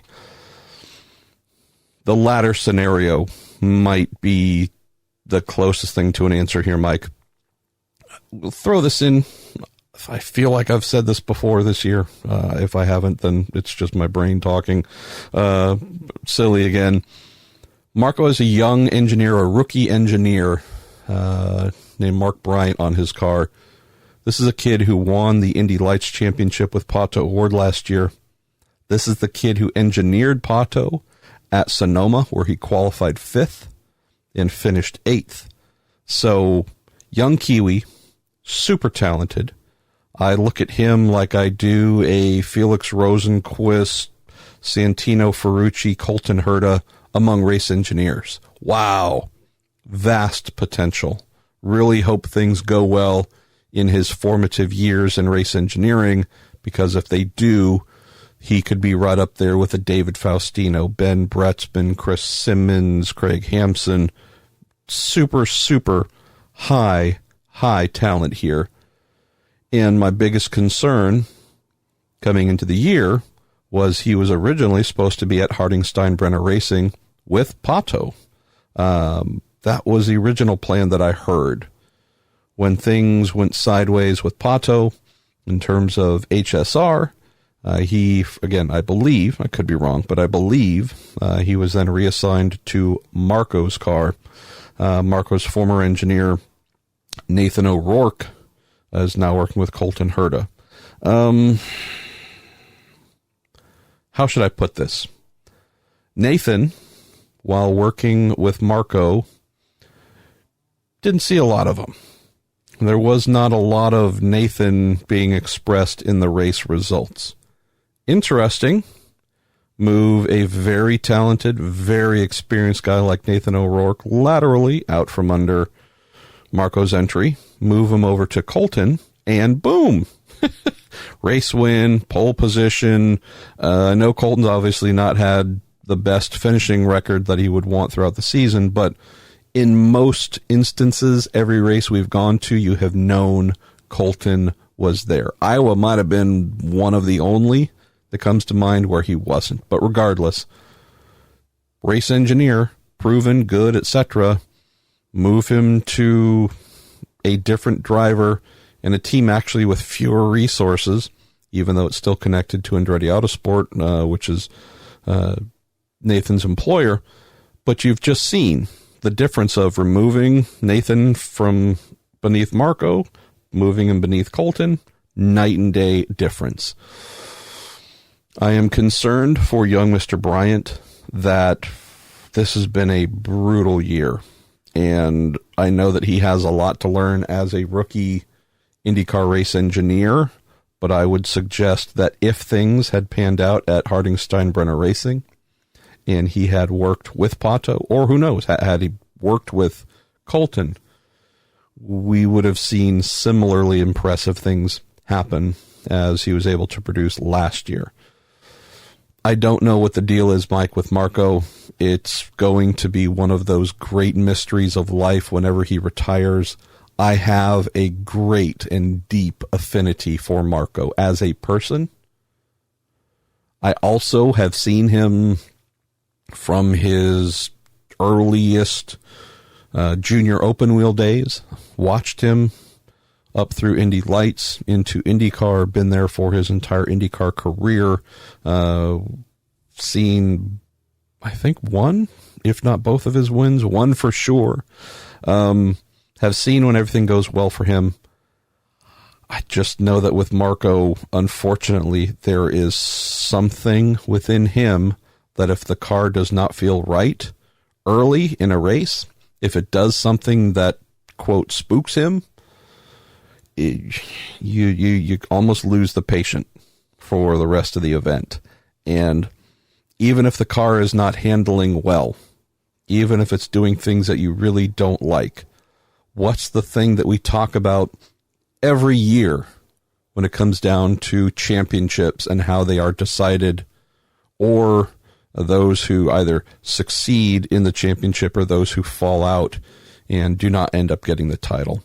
It's how they manage the bad days. It's always that. It's so rarely a case where, they won 100% of the races. It's, man, there were days where the car was diabolical. And what did you do? Did you give up? I mean, you stayed on track, but mentally you gave up? Or did you keep fighting? You're never happy. You're never comfortable, but you kept fighting. Throw this out just to wrap this on the Marco question, Mike. Talk about guys that had two very similar races in the beginning, but went in very different directions. Not only Marco, but also my French fry, Mr. Sebastian Bourdais. Miserable. Car wouldn't do a thing that he wanted. I believe he went down a lap as well. I mean, it looked like his day was over early. Yet, he and Craig Hampson kept fighting, kept scrapping, although Seb was not happy in the car at all. He did not at any point in time surrender. And they ended up being able to get back on the lead lap. They ended up making the car better. Wasn't great, but better, and came away from Iowa with a decent finish. Obviously, Seb is not in the championship hunt, at least, but he certainly is in the hunt for having the best finish possible. And so on a day where he was a lap down, qualified more or less last for a good stretch of the race, was running like, P18 a lap down. I mean, miserable. You can just imagine Seb being the angriest guy possible. But just fathom that while he was being miserable, Marco was in the same vicinity with him in terms of where he was in the running order, just as miserable. And yet, between the two, we have a guy who decided, no, I'm going to keep digging. I really have nothing to play for here. We're not going to win. If I win this race, it's not going to vault me into the championship picture. I mean, Seb's 10th right now in the standings.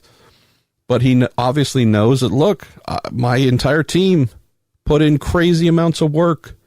Team owners are out there busting their behinds to find sponsors to help pay for all of this. Those sponsors show up to the race, tune in on TV. They have high hopes that I'm going to deliver for them. So what do? I honor them with my effort and with my willingness to remain in a place mentally that I hate. But with every new lap, there's a new possibility things could get better. And so we're talking about Seb salvaging, starting more or less last, running a lap down 18th, just so far out of the competitive picture, was never a factor. And then managed to claw his way up to 9th, which felt like a frickin' victory.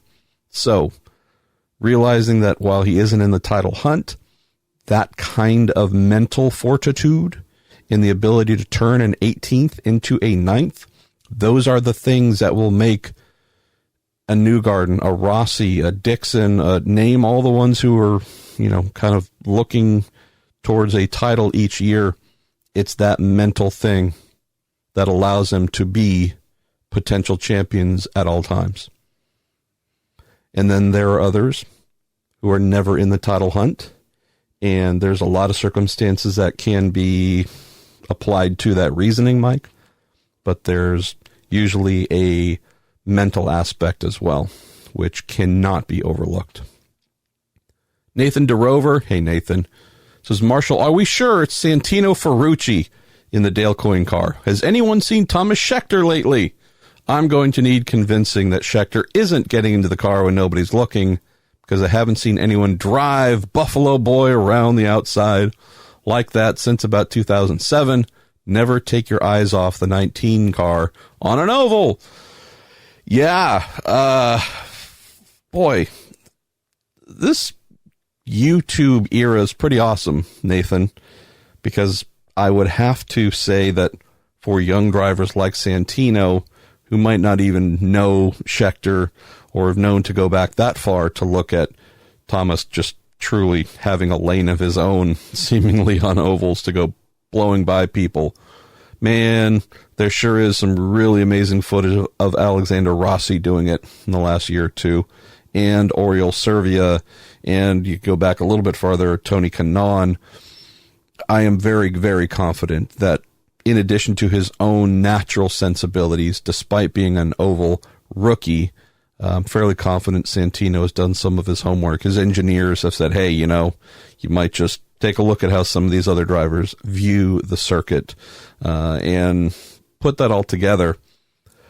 You have a kid who's continuing to create shock and awe.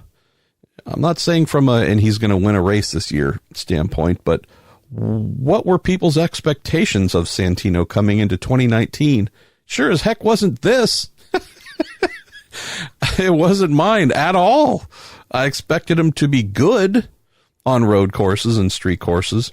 I mean, he's sitting 12th in points right now. I mean, come on. He's 14 points, I believe. Rosenquist, who's now leading the rookie hunt, who's in 11th. So they're right there next to one another in the points. Santino as well is 14 points behind his teammate Sebastian Bourdais. Seb and Felix are tied at 255. I mean, that's just something, right? The big thing I would say, Nathan, and this is oval, this is every form of circuit we've gone to, the key thing that jumps out to me talent-wise from Santino, beyond the normal of knowing how to steer and brake and do all that kind of fun stuff, he is massively unaffected by the vehicle and it doing things that he doesn't really like. His ability to drive through things and just ignore them and go very quickly, it's a real thing, and it's a real talent. We talk about that with Dixon for sure. Rossi can do it too. All of the best, truly the best. That's an attribute that they have. All right, kind of piggybacking on the same thing we spoke about with Marco. There are going to be days where that car is just not doing the thing. Whatever that thing is you need, it's not doing it. There are drivers who are massively affected by that and fall out of the competitive window. You kind of forget they're in the race. Santino's just shown, at least as a rookie, really, it's doing that. All right, well, that sucks. I'm not going to win. I'm not going to be able to turn the fastest laps possible, but I can still go pretty darn fast. And that's really been highlighted as a difference between himself and his veteran 4-time Champ Car champion teammate, Sebastian Bourdais. Seb, even though I just mentioned he had this amazing fight to rally back to 9th, Seb is very, very prone to having poor qualifyings, in particular when the car is not feeling super the way that he wants. In the race, again, we've seen his ability to rally back. It's been a surprise, though. Santino, just on a day where it seems like Seb is really struggling a lot, Santino is often not in that place. Obviously, he was a monster to open the race, Nathan. Things went off a little bit towards the end of the race, handling-wise. Wasn't able to capitalize on that early potential, all the silly passes that he made that were amazing. But yeah, I don't know what to expect from him coming into the year. And his team raves about him, just personality-wise, mindset from driving standpoint. Just they're really, really happy with young Santino Ferrucci. And if this kid's running P12 right now in the championship and has been floating, in or around this kind of midfield area as a rook with Dale Coyne Racing, I mean, keep in mind he's currently ahead of Spencer Pigot in 13th, Colton Herta in 14th, Marcus Ericsson. Then we have Marco Andretti, Zach Veach, Tony Kanaan, Mateus Laced, Ed Jones. You realize that Ed hasn't done all the races this year, so obviously he would have lost points by not doing those. But yeah, there's something here. I can't tell you whether Santino is a future IndyCar race winner or champion, but he has made it pretty clear to me he has the chops to be here. And I think with more experience, this kid running 12th in the championship is probably going to be more 8th, 9th, 10th maybe. And if he's either able to be at a Dale Coyne Racing team that has more money and more resources to fight with the biggest teams on a consistent basis, I think he moves higher in the championship. If he's able to move to one of those bigger teams in the coming years. Again, I don't know what his future holds results-wise, but I hope some teams are thinking about him. Maybe, I don't know, year 2, but maybe year 3, year 4. If I'm Penske, Andretti, Ganassi, etc., I'm very curious about whether this kid might have something that really needs to be considered for employment. Chris Hoffman, he asked, IndyCar is supposed to announce something about them getting involved in esports at the end of July. Do you know anything about what they're meant to announce or what their plans are? I don't. I've reached out and asked, and an answer is hopefully forthcoming before I'm done recording this morning, Chris. And if so, I will tack it on here somewhere at the end. Bobby Rooney, 2 unrelated questions for you, MP. If Jay Fry left to do something else tomorrow, who would be your recommended and realistic preference to replace him and why? He also say, what's the genesis for the rule whereby on an oval, lap down cars get their lap back under yellow? I'll save the discussion for whether people like the rule or not, as I'm sure it's polarizing. But what brought about the rule? I'll start with the last one first. I don't honestly know the genesis. I just know it's kind of been around for a while in racing. The quote, lucky dog, as they refer to it in NASCAR, Bobby, just feels like in my lifetime it's been around for a good while. You often find, don't know if this is the answer, but you often find that if something is done in one place, and it seems like it's an okay thing, there's no obvious thing that takes away from the racing, you'll find other series opt in to do that themselves. So I can't tell you whether NASCAR came up with it first, if it was IndyCar, if it was, I have no idea who. So I can't tell you the genesis, and I honestly don't really have the time to do research on that. It's one of those things that if you really want the full etymology of that, then obviously the good old internets is there awaiting your research time, Bobby. But yeah, it just seems like it's been around for a while, and you often have something where you go, all right, well, we'll do that too, because it's become a bit of a standard. The part of about if Jay Fry left, who would be my recommended preference to replace him and why? Yeah, so this is a really interesting one, Bobby, because Jay, I don't know if he was ever intended to be who he is within IndyCar.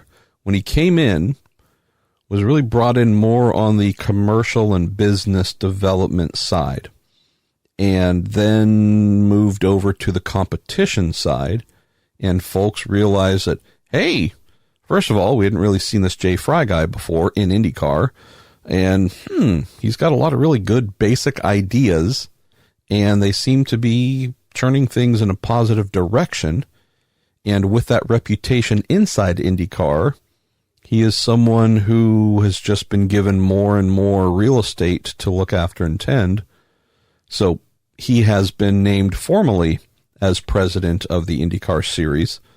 As Jay jokes a little bit, he was more or less doing that job just without the title for the last year or two. So I have to admit, Bobby,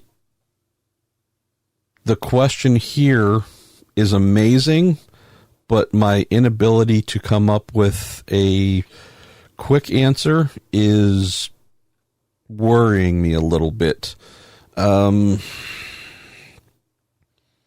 There are some folks within the paddock who I would consider for such roles. I don't know if they would... I don't know if they possess the same personal approach that Jay brings to things that seems to turn most things in the right direction. I mean, Jay also has his detractors as well. We all do. Trust me. I read about my failings every day on the good old interwebs. So Jay certainly has some folks who aren't big fans of his management style, etc., etc. But what I think of with Jay is a nation builder, first and foremost. Good idea guy, a lot of ideas, really tries to bring things down to a place of simplicity first, absolutely runs away from complexity. And I love that sensibility. Trying to think of who would continue things in a similar way, because I think they've found something special in him, and we've seen others before him that have facets of what's needed, but significant failings in others. I'll throw out a couple names. Barry Wanzer, team manager at Chip Ganassi Racing, I think would be someone to definitely consider. Mike Hull might be someone that a lot of people think of. I'm not intentionally saying I wouldn't consider Mike. I just don't know if he'd really want the job. And also knowing that, he's at a place career-wise, professionally, where if he wanted to retire tomorrow, he could. He's done this for a long, long time, adding in running the IndyCar series at the very end, because it wouldn't be a one-year thing. He really would need to commit 3 to 5 years of his life. I just don't know if that's the kind of topper I'd want to bolt on at the end of a super long career. Again, I'm trying to think of a few folks where you go, they're old enough to have a lot of experience and the respect needed within the paddock, but not so deeply entrenched on one side or the other, right? Oh, this guy is a team owner, or this person's always fought against this one thing or the other, and has a pretty deep pool of folks that would not want them to be around. There's not a lot that honestly really jump out to me right now. And that's maybe the thing that's worrying me a little bit. I mean, you think of Team Penske, some folks might think Tim Cindric. Well, he's the president of the entire operation. He is really meant to be someone that carries on Roger's legacy.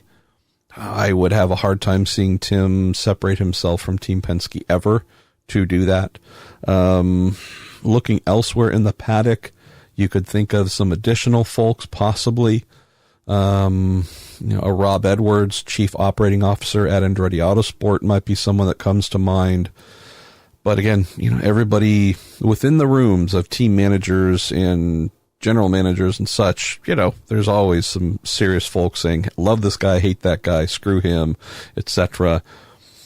The person that I think might actually be perfect, but I don't know if he'd want it, and I just don't know if it would fit his sensibilities or needs.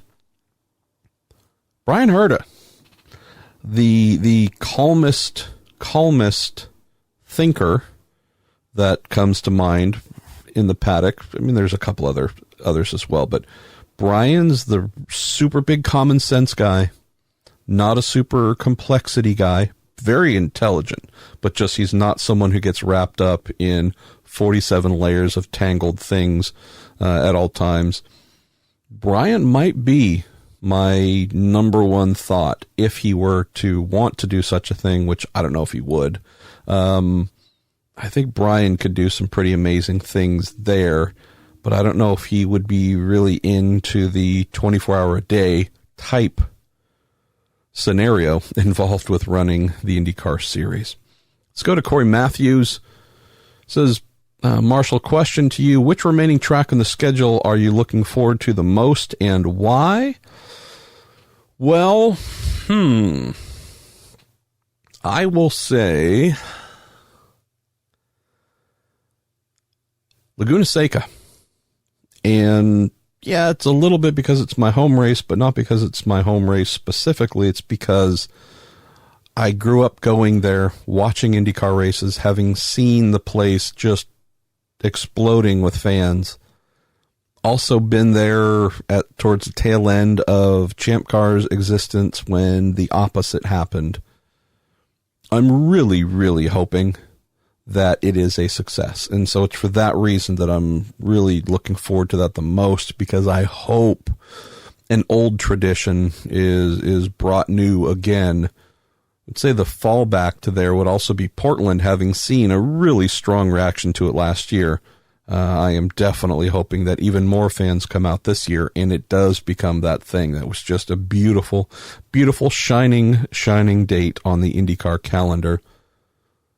Let's go to Don Gregory. He says, MP, is IndyCar planning on any more cross-promotional TV ads like they did with The Rock? I think it was a great idea. Don, and stuff like that, IndyCar has nothing to do with nothing. That's NBC. So IndyCar is not calling The Rock, unfortunately, and doing ads with him. This is something where, with a new movie to promote, Hobbs and Shaw, I think it is, the latest iteration of the Fast and Furious franchise. This is something where NBC used The Rock and Rock / the movie production company worked together and came up with some promo stuff like that. Obviously, racing being the thing closest and most affiliated with the franchise. So, yeah, nothing to do with IndyCar aligning anything with The Rock. Unfortunately, it was NBC and promotion with the movie itself.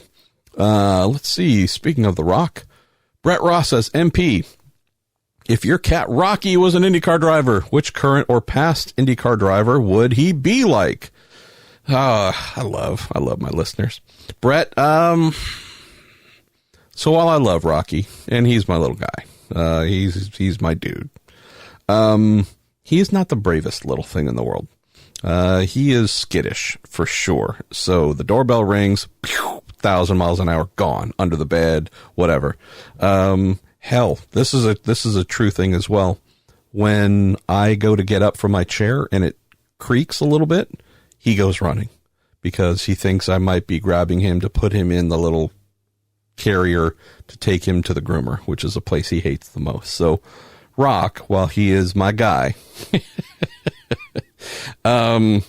yeah, he's not the one to be all super filled with confidence, little bit high strung in those scenarios. So boy, who would I associate those traits with? Part of me, half of me thinks Bourdais, from the kind of high strung, like, just look, there's a bit of a fear that something bad's going to happen. Seb is the first to admit there's a little bit of a black cloud that follows him mentally of, glass half empty, if not broken type mindset, more than maybe he should. But as we saw with Takuma Sato, and we've seen with him and Paul Tracy, he certainly isn't afraid of a fight, isn't going to run away from that. So he's not like Rocky in that sense. Gosh, beyond that, who's just kind of skittish and... I'm struggling here, Brett. I really am. I apologize. I probably need to get more sleep. So I'm going to think about that a little bit more because it's really amusing. And we're going to continue on this theme. Kevin Frederico. Hey, Marshall, it's time to settle the scores between drivers, so IMS needs to run its own MMA championship. Robin Miller will be the ring announcer while Paul Tracy will be the ref. Townsend Bell and Andy Lally will also do commentary. It's Sebastian Bourdais versus Takuma Sato. Colton Herta versus Scott Dixon. Who else? Now this one I really like. If we're talking MMA, mixed skills pitted against one another. I mean, Tony Kanaan, obviously, because he's probably the most physically fit and strongest driver in the series and looks, he could throw a punch. Trying to think of some interesting matches. Max Chilton, kind of the upper crust, right? Who would he go against? Chilton versus Rossi might be fun. They're tallish, Rossi, I think, being the taller, but yeah, they wouldn't cut a good promo. There would be no smack talk whatsoever. But these are, two kind of upright white guys. There's just something stylistically, I think, where that might be fun. I can't say who I think would win, though. I think Chilton, again, born into a life of comfort and ease. He's got the scrap. He's got the scrappy thing inside of him, though. So I think that would be really interesting. Ed Jones strikes me as someone who could get into a fight. And, yeah, I'm just trying to think. We've got a lot of short IndyCar drivers now, Kev. So I realize that MMA matches are only 2 at a time, but there's a part of me, since I also try and enjoy WWE, Ed Jones, certainly not troubling a measuring tape. So I'm thinking we got Ed Jones, we got Zach Veach, we got Takuma Sato, Felix Rosenquist, also definitely not someone needing a lot of extra length in his pants. I think we kind of got 4 right there. I mean, TK obviously is not super tall, but he'd clean all those guys out in about 2 seconds.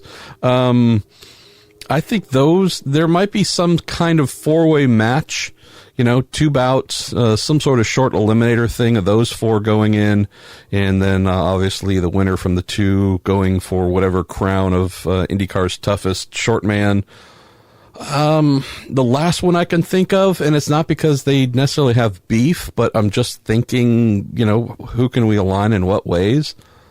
So we have Santino Ferrucci also. I guess I should throw Santino in there. So that'd be the 5th. So what, Marco's maybe in there as well as the next shortest guy. So maybe it's a 3-way battle, whittling down again. I'm not exactly sure how that works out. But anyways, the only other one I can think of, though, is Santino, since he's kind of done the faux hawk thing, but with his big curly kind of mane on top, versus Matthias Leist, who can grow a fro like nobody. So it might be more just a battle of hair than anything else, but I'm just trying to think of, what can we throw in there? Beyond that, what? IndyCar doesn't really have a heavyweight division, but if it did, it'd be Graham Rahal and what? Hunter Ray from a height standpoint, I'm not sure about Graham. Graham can be the feistiest guy. I don't see arms swinging or legs kicking. Hunter Ray, again, sweetheart of a guy. I could kind of see him going there. So that might be fun.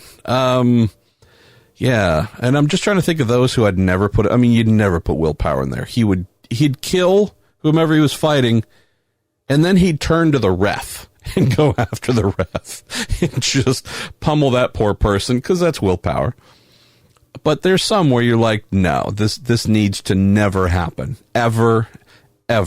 Joseph Newgarden, too pretty. Plus, he's been working all year long with some really painful stuff with braces to kind of reset his, upper plate and get his teeth right. And, we don't want to undo all that. And I don't see fight in Joseph. Canapino as well. Now, he could be a very, very prickly person when he feels he has done wrong, but I can't see it. I could see more of Nelson Piquet kind of kick punch something like he did Eliseo Salazar at Hockenheim 40 years ago or however long. I just can't see that. Scott Dixon as well. He just, too nice of a guy. But he is a Kiwi, and every Kiwi has something inside of them that allows him to fight. I believe that's been genetically proven. Who else? As I look down the list here? Hinch, come on. The man is made out of maple syrup. It's impossible. Too sweet. Piggott, I think I might have slept on Spencer Piggott. From Florida, so fights have taken place. That's just, it's granted. It's just a given. Good looking All-American wholesome kid, but, there's a little bit of scrap in him too. I think there might be something to consider. I'm trying to look at who else. All right, here's one. All right, I've totally kind of slept altogether here. And they're all together, at least in points, ranked 24th, 25th, and 26th. Actually, this is a three-way fight, which I know they don't do in MMA, but come on, we're taking a little bit of creative license. Ed Carpenter, Connor Daly, and Sage Karam. Ed, sweetheart of a guy, sometimes. But, you want to talk about a real kind of hard edge, take no bleep off of anybody. Ed, straight up Indiana. I love it. Connor Daly, same thing, with a smile, possibly a little more belligerence, possibly with a couple of drinks in him. Connor seems like someone who would bull rush you and get you to the ground and pound you. But then there's Sage Karam, who would not only take you to the ground, but then feed you elbows, then do like Cesaro in WWE and take you just grab you by the feet and start swinging you around the ring. I love this kind of Indiana versus Pennsylvania thing with Ed, Connor, and Sage. I'm fairly confident Sage would just would bend those guys, would turn them into human pretzels. I think Connor would put up a good fight, though, but he'd start laughing at some point in time because that's him. And I still think Ed's gonna go down fighting. If Sage gets his arms around his neck, Ed's not tapping, man. He's gonna go out before surrendering. So that might actually be the best one. The battle of P24, 25, and 26. The winner, I guess, gets P24, unless it's Ed, who's already there. And then, sorry, Ed, I guess you didn't win anything. All right, that might have been my most fun question of the day. Let's see. You're going to go to my pal Carlos Villalobos. MP, if we mostly agree the best competition was between 1995 and 1999, why not take those downforce and power ratios plus tire grip and degradation and replicate them for the next chassis? I would very much agree with you, Carlos, that this was the richest of rich eras. I was there for it, which is pretty awesome. So I can definitely give you the thumbs up on this. And I'm talking kart, not the IRL. So the big thing that I believe made this era what it was, on top of all the driver talent and team talent and all these things, is a lot of the things you mentioned here are variables. What made the racing very exciting, not always close, but close doesn't necessarily make great racing. What made the racing so memorable for me was the fact that there were huge variables in place. So it was Firestone versus Goodyear, and the advantage moved from time to time. It was more often than not Firestone, but there were certainly some Goodyear wins in there as well. We had the multiple chassis, multiple aerodynamic philosophies as well, and some worked better at some places than others. So it could be a Renard race, it could be a Penske race, could be a Lola race, could be a et cetera, et cetera. On the grip and degradation, again, there were variances there. On the downforce levels, there were variances there, and drag. So there were some events where a car that might have been garbage on the big ovals was really good on a street course because some of its natural design elements that you couldn't really unbolt produced higher drag, but that certainly was not a liability on a street course when you had a whole bunch of power. Then you have the variety in engines as well, 4, 5 manufacturers, some of them making more power than others, some making more torque, some having better top end, some better low end or mid-range. There's just a lot of variables. Obviously, there were years where in this period, obviously, we're looking at the Chip Ganassi Racing, Renard chassis, Firestone tires, Honda engine package was the hot ticket. But not everywhere, not at all times. So I think the thing here, though, Carlos, is that you really could not replicate the era just by going to downforce and power numbers and then necessarily replicating the tire grip and degradation, because if everyone's on the same tire, they're in theory going to be working within a much narrower realm of variables in terms of things falling off. Downforce wise, could do that, but I would say we're probably closer to it now than ever. Power wise, we can put those numbers are going to be going back up, but we're talking about 2 manufacturers painted into a very tight box. And I would expect there to be a difference, right? The Chevy is going to be better than the Honda. Honda's going to be better than the Chevy in certain places, but we don't have the freedom for true differences to be carried out and really make statements like we did. Plus, and here's the final part, if we just talk about competition and fun and variables, things blew up more back then. Motor failures definitely changed a race. Gearbox breakages, since folks use different types of transmissions, maybe gear ratios and manufacturers for things, a lot of differences. And so, one of the things today is you go, well, we could have that downforce and have that power, but based on reliability, there's not going to be that huge variability, I would say, because reliability has just become so amazing in this modern era. That's why I think there's some stuff to think about for sure. I like where we're going with the power coming up. We'll see what Firestone does from a grip standpoint to deal with more tire need, right? We're putting down more power. We're in theory going through corners quicker. We're braking from higher speeds and such. We'll see what all that does here in the coming years when we get to the new 2.4 liter motors in 2021.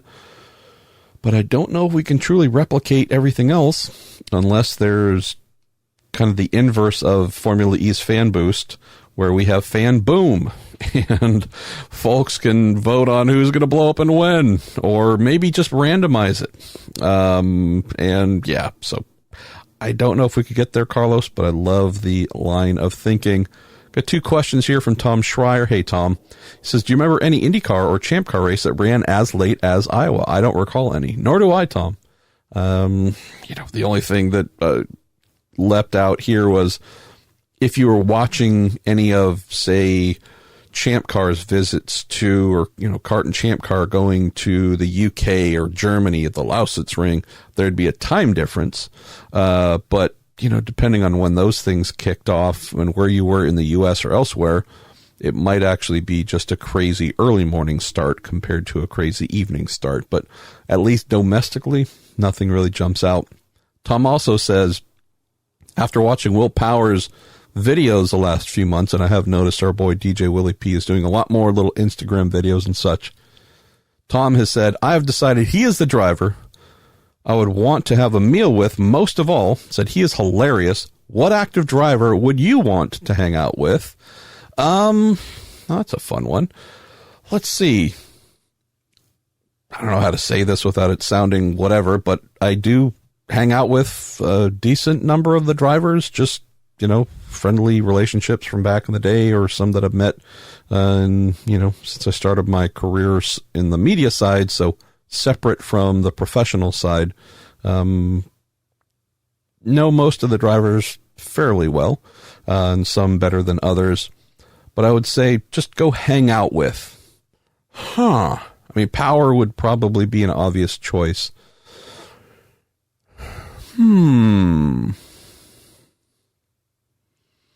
I think spending some time with Colton Herta would be a blast, because he is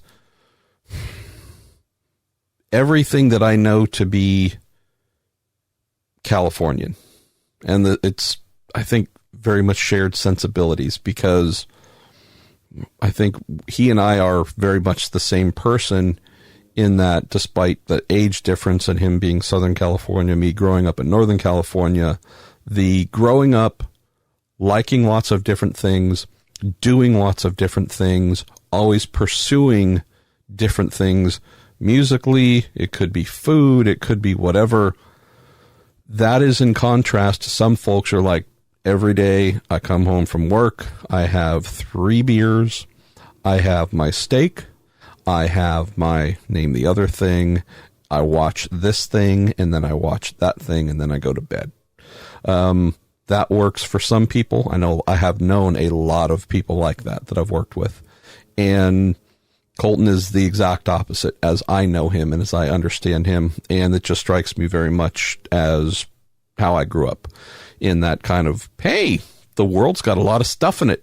Go try and see all of it and learn as much as you can, and just let the world in. Different peoples, different cultures, different thoughts, different, you name it. Take all those things in to make yourself more than what you are naturally. So I think it'd be fun to spend a day, go have a dinner, or go do something with Colton and hang out and just see more of the world from his eyes, because I have a feeling there might be some pretty significant commonalities there. After that, probably I'd say Felix Rosenqvist, probably Marcus Ericsson as well, since my dad was a British and Swedish car specialist, and Saabs and Volvos were core to our lives and how my dad paid the bills. The country of Sweden and their fine automotive products, just by sheer coincidence, Sweden, the colors of their yellow and blue flag, just been a huge part of my life from the outset. So I've always had an affinity for Swedes. Haven't known many, but for those that I've known, I've loved. Really enjoy those two guys. Don't know them well. So actually, I think it'd be fun to go out and just get to see more of who they are on their own and get to know them better. So one of the things that has sucked a little bit of not being able to be on the road here the last couple months, a lot of races, a lot of opportunities that have not been able to capitalize on from that regard. All right, we are starting to wind down here. Jaime Macias says, of the full-time drivers, of the 21 full-timers right now, who do you think have their seats secured for next season? Well, it might be easier to mention the ones that don't. Obviously, we opened with here saying we think there might be an announcement this weekend that Rossi is staying with Andretti and Andretti is staying with Honda. Alexander's driving for someone next year. We know that for sure. I was mistaken in a conversation Ryan Hunter-Reay and I had, a month or two ago about, I was under the impression coming off that conversation that he was a free agent at the end of the year. So I called him yesterday on a drive and said, hey, did I get that right? And he's like, nope. I've got one more year left in my deal. So all good. So he is not a free agent. We're just looking here through things. Roger Penske said he is re-signing Simon Pagenaud, so assuming that's all taken place, Simon is not on the board. Takuma Sato, to my knowledge, has been 1-year deals with Rahal. Could be wrong, but I believe that's the case. So if that is the case, he would need to, in theory, stay, come up with something to stay in 2020. After that, I believe Hinch is on a long term, Graham's on a long term, Bourdais has another year left on his deal. I don't know the duration of Rosenquist's contract, Jaime, but at least the way he's been spoken of by Chip Ganassi recently is that, he is there as, he's not a 1 year sample, but there as part of a little bit of a longer term thing. Ciantino, I believe, is a 1 year deal with Coyne, so that would be a point of negotiation. I think Spencer Pigot might be in a similar deal with Ed Carpenter Racing of needing to re-up. Colton Herta, I don't know his deal, but how's this? If there were to be any issues or problems with Harding Steinbrenner Racing continuing in the sport, I have a very high degree of confidence we would see him in an Andretti Autosport car ASAP. Marcus Ericsson, know from what he told me, he wants to return to Schmidt next year, which would imply that he's on a 1 year deal, so he would need to get things re-upped. Marco Andretti is obviously in a position where he's a co-owner now of the car that he drives, so I truly don't know what his thoughts or plans are for continuing in the sport. Veach has another year left in his deal, as we discussed. Kanaan has an open door to stay. I believe his original deal was 2 years, which in theory means he needs to renegotiate a new contract, but I believe that's a formality. The one driver who jumps out on this list, Jaime, that I think is prone more than any other is Matthias Leist. I have heard from pretty solid source that the team has been inquiring about availability of others to possibly partner with Tony Kanaan next year. And boy, I like Matthias. I really do. I think the kid could be very good. Don't know if we're talking about a winner of IndyCar races. Don't know if I don't even need to say champion. I think there's great potential there, but I also think that, like his predecessors in Connor Daly, in Jack Hawksworth,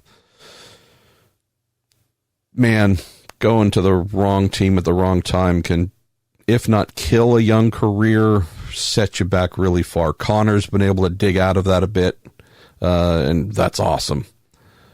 Jack Hawksworth, not so much. I fear that Matthias, unless the money's really right that's being brought to the team, I fear this might be Matthias's last year in IndyCar. And unless he has money to bring somewhere else, there's no one that would hire him. And that's not because he's a bad kid or lacks potential, but finishes so far back that you're more or less never really in the fight. I know that he finished, fourth at the IMS road course, but again, just been a non-factor for a team that's been a non-factor. And when you aren't a veteran guy like Kanaan, who has a reputation, a positive one, and has proven that he can be a winner and a champion, when you're young and you've got nothing to show for it, and that team decides it needs to start looking elsewhere, it's just tough. Ed Jones, I don't know whatever duration he might have with the Scuderia Corsa Ed Carpenter team. Interesting year for Ed. Again, flashes of what made him really stand out in Indy Lights and in that first year with Coyne. I don't know. I'm not sure where he might be at in terms of returning. I know that the Carpenter team is often one that they're not big swings and gambles type people. So it would not surprise me to see Ed return next year, knowing that Ed often has been able to bring a little bit of budget. No one else is really jumping out to me as, and we need to really try him, that team might decide to do. Jack Harvey, I spoke with Michael Shank this week, and, they're really hoping to have the thing he's been talking about for a while now of wanting to go full-time next year, hoping to get that buttoned up here in the next month or two, and I believe Jack is central to those plans. Max Chilton, I'm fairly confident that he will drive for Carlin Racing as long as he wants to, since family support is what really helps make that team exist. After that, I think we're about it, Jaime. So, couple of question marks. Pagenaud have a contract that is executed and done. Don't know. We know Roger said he's going to have him back. Sato, I believe, needs to work out whatever another kind of 1-year deal, if that is indeed needed. Where else? Ferrucci for sure. I would think. I don't know what the budget side is that his sponsors are bringing, but boy, if I was another team, I might be inquiring about whether, he was available or interested. Piggott, not sure, but again, I think that might need to be a discussion there on his returning. Herta, we've already discussed. He's going to land somewhere for sure if anything goes sideways. Ericsson needs to lock down a return to either Schmidt or somewhere else. Part of me wonders if, in light of the Andretti Technologies relationship, a Harding Steinbrenner would be really smart to look at making it known it could run a second car next year. And if Felipe Nasr, who's going to be testing for Schmidt, I happened to connect Sam with him, I think about a year ago. Maybe just a little under a year ago. Sam reached out and said, "Hey, you got a number for the guy?" And I'm really happy that finally Sam Schmidt, Felipe Nasr, Rick Peterson, they're going to go test here. I think that team is going to come away, provided they are just willing to straight up hire Felipe, because he's not a money guy. Provided they're able to just straight up hire whomever they want for the second car, and it's not dependent on a budget being brought. Yeah, I would be very concerned if I was Marcus, because obviously they were teammates at Sauber F1 for 2 years. Felipe certainly had the upper hand more or less the entire time. Wasn't necessarily close as well, but I would say more than anything, Felipe is just in that hunter-killer class of driver that I put very few into. He is a monster. And so I have a feeling the Schmidt team getting to work with him for the first time, not only seeing his natural speed, but also his really supreme technical feedback. Yeah, the minute that I learned that he was testing for the team was the minute that I said, wow, this might be the thing that makes it really hard for them to put anybody other than Felipe in that second car. And provided that's the case, and since I've heard nothing so far about Schmidt expanding to 3 cars, if things go super well for Felipe on Monday, that might start the clock on Marcus needing to look elsewhere in the paddock if he wants to stay.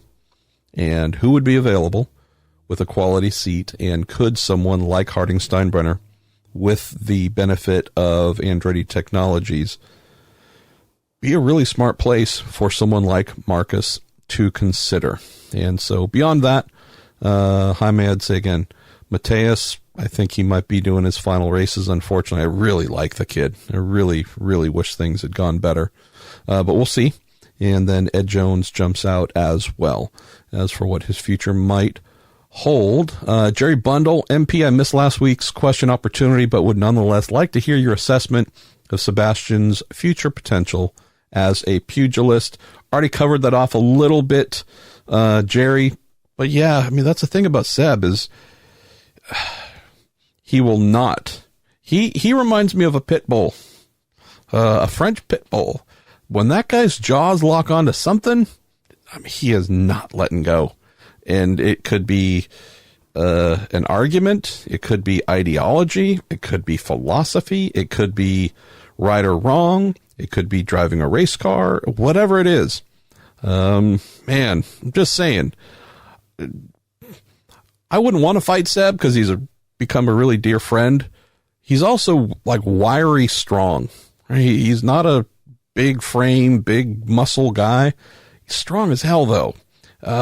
Yeah, he's That's why the Sato thing amused me. I mean, Sato's not a big guy, so it was impressive to see him, giving Seb the business, but I don't think you realize Seb is the dude who won't let something go and is going to go after you until he feels that you grasp how things need to be. So I think he'd be surprising Jerry. Let's go to Steven Straub. MP, I'm super impressed with Santino Ferrucci's performances this year. Is he under contract with Coin for next year? Any other teams interested in the services? So we covered that off here a little bit, Steve, but I wanted to keep your question and pose it as well, because I think the Coin team does indeed want him back. Where there's a little bit of a separate, interesting thing is, I can guarantee you our friend Dale will be sending me emails here, probably, I don't know if before the end of the season, but definitely after the season's over, asking for contacts for driver A, B, and C. Usually some of them Formula One drivers who look like they might be on the outs, or some other ones that have piqued his interest elsewhere. I've mentioned this before, so I'm not betraying any confidences. It's not a big deal. It's actually something that happens quite a lot in the sport. If I know somebody knows a person I've been wanting to get in contact with, I reach out to them, they help me with their number, et cetera, et cetera, and vice versa. So I'm usually happy to help team owners with info. I gave one team principal the phone number of a driver who's currently in IndyCar, who said they're interested in speaking with them possibly about something for next year. Did that yesterday. Totally normal. I know other reporters do it again. So none of this stuff is out of the norm. Dale, on the other hand, is a little bit out of the norm in many ways. I'll get these emails from Dale in the middle of December like, hey, do you know how I can get a hold of, name a pretty good Formula One driver? It's like, well, I don't have that person's contact info, but I probably could within 20 minutes by asking a friend who would have it, or he has a friend, or the however many degrees of Kevin Bacon game, getting that kind of info. So unless there is something signed and announced here soon with Santino, it'll just be interesting to see Dale in his constant want and look for who's next. Is there a big nugget to unearth? He really loves that side of the sport, being the talent spotter. So the thing that would be a little bit rare is this exact scenario, Steve, where in theory, with the kid saying he'd like to stay and continue, and I believe everyone on the team side who doesn't own the team, but everyone beneath Dale's like, hey, we'd love to have him back. This would be great. I think it's just going to come down to Dale and whether he is willing to go against type and sign something, lock it in, and have it done, or kind of keep his eye open on the radar, and then we'll see how long that extends into the off season of Santino not, quote, being signed to his team. The natural offshoot to that, though, as we know, is, okay, well, I've told you I want to sign, and I got my sponsors that kind of want to do this too, so if you want to put us on hold while you look around and evaluate your options, cool, but that tells me we should do the same. And so that's why I'd mentioned just a few moments ago about, there should be some other teams looking at Santino for sure. And, we don't know if Takuma Sato is going to continue next year, at 43 years old? I hope he does. But who knows? Is there a seat available at Rahal Letterman Lanigan Racing? Would Santino benefit from being there? I think so. I mean, it's a bigger team, more money, more resources. That could be interesting to consider. Ed Carpenter's side, again, who knows? I hope they keep Spencer Pigot, but if there's anything changing there, we know Ed is going to respect a young American who can get up on the wheel on ovals. That is absolutely what Santino has shown he can do. Plus, he's been very good on the road courses too. That might be a conversation to be held. Beyond that, again, I don't know. Carlin could certainly use a driver with a budget to bring. don't think Andretti is going to have enough seats. Don't know if anything would happen at Schmidt. Foyt would not be a place that Santino or any other driver would probably want to entertain right now. But yeah, getting back to your point, Steve, I would think Coyne would actually benefit from saying, all right, we have a good thing. Let's keep it going and just not wander into the same constant off-season search for could there be another face in the crowd to find that no one else has. Our man Vincent has said, any word if the aero screen will bring NASCAR or F1 drivers to race Indy 500 who have said it's too dangerous, and he said he wishes Daniel Ricciardo, the Busch brothers, and Jimmy Johnson would show up to do it. I haven't heard anything about that yet, Vincent, and I wouldn't expect to because we haven't seen it.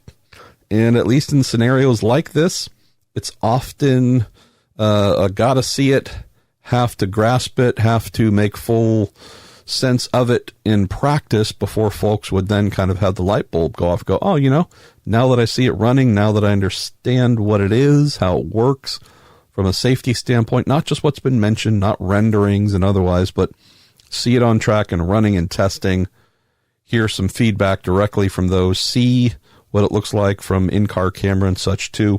It's those kinds of things that would sway people's decisions more than the announcement of something coming. Anthony Ghosh says, MP, what are your thoughts on the Sato and Karam incident at Iowa? Do you apportion most of the blame in Sage's way as race control did? I don't know if I'd get into blame so much, Anthony. We are at a point in time in the sport where seemingly any incident that slows, impedes, does something that does not allow the other person to have a perfect race is reviewed and possibly penalized. I just thought it was a racing incident. Sato slowed, quote, checked up. Do I think Sage was possibly looking at his dash, not seeing things the moment that they happen to then react to it immediately? Maybe. If there's, quote, fault or blame here, it seemed like Sage was just a little bit slow in recognizing what was happening in front of him, and then did not have enough time to avoid. So there was maybe a crucial second and a half, I don't know, maybe two, whatever the exact amount of time was. It seemed like Sage just didn't get the full picture of what was going on in front of him the moment it started happening, and then did not have enough time to avoid. Hit the back Sato, broke his right front wing, and two of them obviously had their races suck even more after that. I don't know. I just thought, honestly, Anthony, it was a racing incident, and there was a point in time where such things were just called that, and someone would say, oh, it was just a racing incident, and no more thought was put into it. Actually turning that into a punishable offense as well. I realize it's in the rules. I realize there's precedent set for it. I don't know. At some point in time, if you can never make a mistake, boy, we sure have a strange sport. If you can never make a mistake without fear of being penalized for it. Sometimes the mistake is the penalty itself. Sometimes it involves other drivers. Usually the way things work out is if you kind of screw up someone's day a little bit through something that wasn't super egregious. It wasn't like, oh my God, what was the guy thinking? How blind were you? We're not talking that grade of incident. Those things tend to all get shared around. Everybody gets hit by it at some point in time. So anyways, it's a racing incident. Sage, I think, yeah, it wouldn't have happened. Sato would not have been hit if Sage had recognized it sooner, but it's not as if Sage took 5 seconds to recognize it. Tanner Miller, hey Tanner, says, MP, any word on the future of Iowa? I'm really hoping it will be back. I have to believe it will for quite some time. There's just quality there every year. It's a quality event. I realize that it lacked a title sponsor. I realize that, the business side might not be as healthy as it should be, it's just something to me that needs to be a significant point of effort on IndyCar's part and the circuit's part to keep this thing going, and definitely at night on Saturdays. WindyCar says, MP, tire strategy is so much of the sport. Is there any source that produces a little infographic that shows driver by driver their tire sequence through the race? For example, Dixon had 4 pit stops, 3 tire changes. Stint 1 was 0 to 47 laps on reds, etc. Drivers, shows them as what they did and what kind of breakdown. The one, and this is not necessarily a super public resource, so who knows? I might get a little grumpy note saying, why did you share that? Well, I share it because I share lots of stuff. We're all fans of this stuff.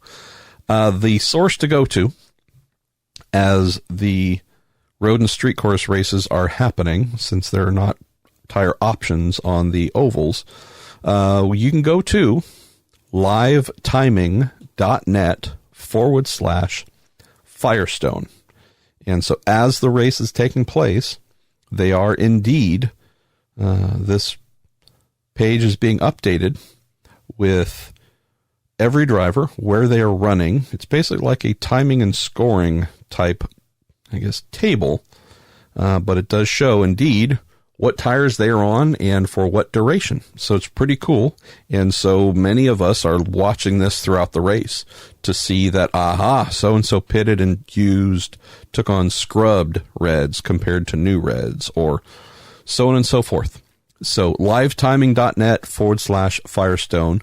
And that is something to keep an eye on once, say, this weekend gets moving at Mid-Ohio. Sasha Khan, and I hope I am pronouncing your last name correctly, Sasha. If not, I apologize. Sasha says, Simon Pagenaud received a bonus point for, quote, leading a lap at Iowa due to the race starting under yellow. It'd be interesting if this point made the difference in the championship. Why does IndyCar occasionally start races under yellow to save 40 seconds of 2 green laps? ? In this instance, with rain having washed the track down, taken away all rubber, rain, thunder, you name it, like a true torrential downpour, I wouldn't think it was too crazy to try and set things up in a way where they wanted to do a couple of exploratory laps where the crazy situation of being green right away without the field having had a chance to charge into turn 1 to see what the grip is like. I'm thinking the reasoning falls somewhere in that range. I could be totally wrong. I probably am. But I think that's the mindset here. I did have the same thought about, okay, so you got a point for leading a lap, even though it was a guaranteed lead. Part of me wonders if that needs to be an exception that's taken away in the rules, because if you're not leading the lap based on competition, but because it's baked in, because they're starting the race under yellow, I realize that earning pole position earned you the right to cross the start-finish line first when the race goes green on the opening lap. It doesn't guarantee you will be leading it at the end of that first lap. Therefore, there's no guarantee pole position will give the pole-winning driver 1 lap led. Therefore, the ability to earn points, or a point. So, interesting. Not sure if there'll be any tweaks there, and as usual, I'm probably forgetting something, but there you go. All right, we're almost done here. Going to go to Tim Falkowitz, who says, I know each team has an engine technician in the pits. What are they doing during a session? Looking at data? Can they make engine adjustments while the car is on track? Or do they plug in a cord when the car comes into the pits? And what kinds of changes are made? Well, you'll see, Tim, there's a single umbilical cord that is plugged in the cockpit, on the right side of the cockpit, down by the driver's leg, lower body and torso and such. Yes, definitely be monitoring data during the session through telemetry. Cannot make changes to the engine while the car is on track through telemetry. It is one way coming from the car to the pits. They cannot send information or changes back through wireless transmissions per the rules. Everything is done via plug-in. In terms of changes, I mean, you'd be surprised that despite the fact that we have everybody using, quote, identical engines as given by their engine suppliers at Honda Performance Development and Chevy Racing through their partner Ilmor Engineering, every motor is going to have some minor variances to stay on top of. You're certainly going to have little things that don't always go correctly as well, Tim. That's the thing that is probably reported on the least, unless it's a blow up or some sort of significant issue that requires an engine change. There isn't anything that's really offered when things go wrong. Yeah, boy, we're having a fueling issue, a spark issue, a something, unless you can hear it on track and the car is going by on 5 cylinders instead of 6. Or the driver says, yeah, boy, we're having a big issue under initial acceleration where the thing would start to sputter or stall. Or it could be a turbo wastegate thing. It could be a temperature-related thing, some of the ancillaries that make the engine cool or perform however it's needed. These are all things that the technicians are monitoring. In terms of actual changes, like, hey, we're going to somehow magically make more compression ratio. Can't really do that through a computer so much. But in terms of mapping, that's a big area. Lots of work on throttle mapping, just general performance mapping, the engine tuning itself. These are little tweaks that can be made, that are made on a very regular basis. Hey, coming out of the slower corners, when I get on the throttle, it does too much of this or too little of that. Can you change the table, the gradient of how that either ramps up or ramps down and reacts? So on top of making sure the engine is performing correctly, looking at every imaginable parameter, temperatures, pressures, you name it, you also have the engine technicians who really, there are better ones than others, just like every aspect in every, I guess, profession, but you definitely hear from drivers who had, engine support tech A last year, and boy, they really got me. They really understood what I needed and how they were able to tune the engine's response to my inputs. And then you have some others that maybe don't fully get a driver as much and aren't able to perfect the mapping to what a driver wants from when they're using the throttle and just going forward in general with that motor behind them. So that, I would say, is really the unsung area of engine tuners, Tim, in IndyCar. The better ones can really help a driver extract everything from vehicular performance based on getting that motor to sing exactly how they wanted when their feet is in action. All right, down to 2 more questions, then 2 letters/rants to close things. Go to Brian Dorchick, who says, I was at the IMSA race at Lime Rock last weekend and was blown away by the volume of the GT Le Mans class Corvettes and Porsches. Says it was my first time seeing them live. Also, 2 of the best sounding race cars on the planet. Brian says, from a volume standpoint, how do the current IndyCar V6s compare? All the best to you and your wife. Thank you, Brian. Again, compare strictly on volume, not as loud for sure.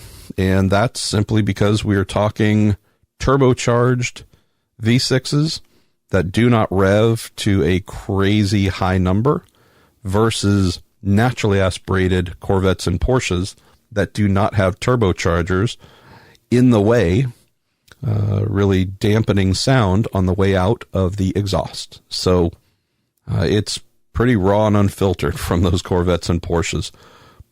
Porsche in particular, very high-pitched, a really screaming motor. The Corvette, super rumbling, being a lower revving V8 to the flat 6 in the Porsche.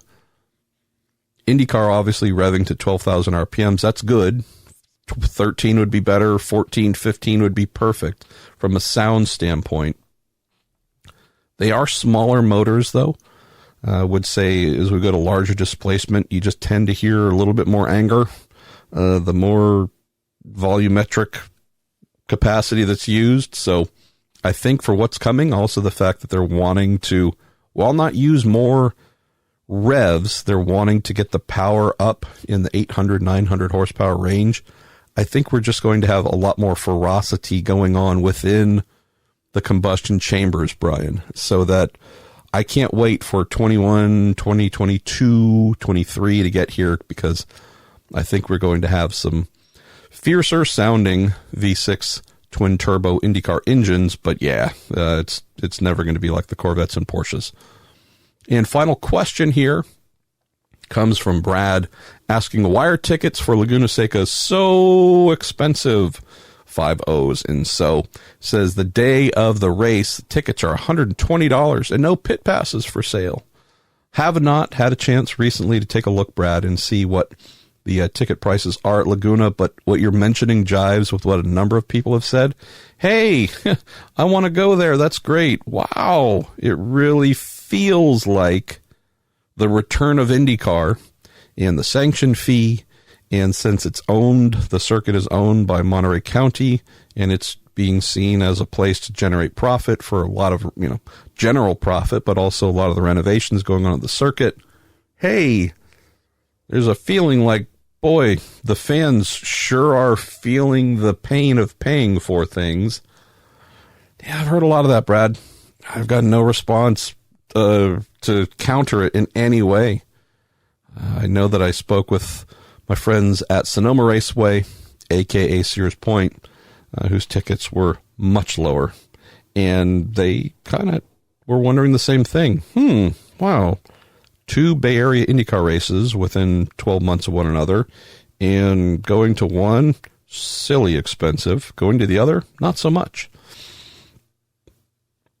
One's privately owned, one is owned by the county. Yeah, I just think that, if turnout, Brad, for the race is disappointing, I think folks are going to be able to point to this and say, well, what'd you think? $120 for race day? Yeah, I mean, that's, I'm not afraid to spend money on things that I like. That just seems like a lot of money. Just, and I love Laguna. I love it. If I were an IndyCar just straight up fan, if Marshall Pruett decided he was going to go become an artichoke farmer and just, hey, I'm going to go see the race and see some old buddies and hang out and say hi, I got to admit, Brad, I'd be working some friends and contacts. Hey, man, you hook me up with a ticket for race day, because although I'm not afraid to spend money on the things that I like, if I had to go on my own, $120 for a hour and 50-minute race? Yeah. This really seems like something where they're either overplaying their hand, thinking that the return of IndyCar is going to be so popular that, whatever the amount is, who cares? Gotta go, gotta see it. Stick me all you want. I'll just deal with it. I think they might be overplaying their hand there. I also think that while the circuit, let's just say totally independent of IndyCar, sets the ticket price, IndyCar does not say what is going to be charged. I would just also suggest here, Brad, on your absolutely point perfect note, that there might be a secondary failure to recognize something.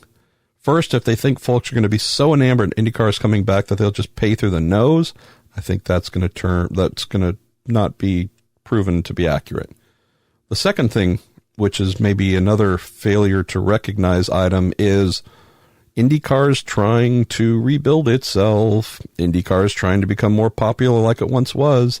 It is a long and grinding process to get there. The one way to make sure that process faces significant challenge is to put ticket prices up like they are here. If you're trying to rebuild something, trying to go back to a place that once worked, and you jab people, keep in mind there's probably plenty of folks who know nothing about IndyCar, heard about it, weren't there when it was at Laguna. Dad talked about it. Mom talked about it. Grandpa talked about it. That might be interesting to go see. Cool, you know. I heard that was really awesome back in the day. It's a bit of local legacy. Hey, let's see. They're coming back around again. $120? What? Yeah. This is one of those things where I hope to be proven wrong. I hope that everything I've just said will be pure fallacy, will be pure Pruett, you're an idiot. I'd love that, because that would mean lots of people are there. That'd be great. I'm still fairly confident in saying that if those ticket prices came down to something more reasonable, you're going to have even more people there. So could be a learning opportunity. Hopefully this doesn't set the race back from its return and make it hard for folks to come back afterwards. Because if you turn people off when the thing's been gone for 15 years or however long, yeah. I feel you, Brad. I also feel really lucky that I have the hard card that gets me in for free. All right, let's close the show with 2 entries to our letters/rants department. This comes from Ryan Terpstra, who says, I know the Week in IndyCar does not have a soapbox, but I would like to butt in here with a quick one. He says, please support your local IndyCar race if you can. I'm also going to challenge your definition of, quote, local. Ryan says, I made an 899-mile round trip to the Iowa race last weekend. Says the race started at midnight Eastern. He says that was my body clock, at least. And I didn't bring warm clothes since I expected to melt in the sun, not shiver in the cold. He says, I only saw 40 laps of the race before my 6-year-old had enough, but the trip was worth it, and I'll do it again. He says, total cost, tickets, $30, hotel, $90, food and fuel, $100. He says, for $220, I was able to make lasting memories with my 6-year-old. He says, most concerts in, quote, insert your hometown, cost $220 plus, and I managed to do this and still be home by 2 p.m. on Sunday for a race nearly 500 miles away. Ryan says, instead of complaining about another lost oval in the comments section, show up and support your favorite oval/road course/street course. He says, it isn't that expensive, and it's a great way to invite a friend or a neighbor who don't typically follow IndyCar and make new fans of them. Well, that's an awesome letter. Wouldn't even call it a soapbox. Just call it a really good suggestion here, Ryan. Would also say, following Brad's question, yeah, your number might have to be adjusted if you drove out here to Monterey. Just on the ticket, the price for 2 tickets would exceed your total trip cost of, call it 900 miles with your child. So love the thinking here, Ryan, and hopefully those will take your suggestion to heart. And I lied. There's actually 3 that I put in here. I forgot one I pasted in. Ed Joris, you're up next. You get the penultimate one. MP, this could be a soapbox moment.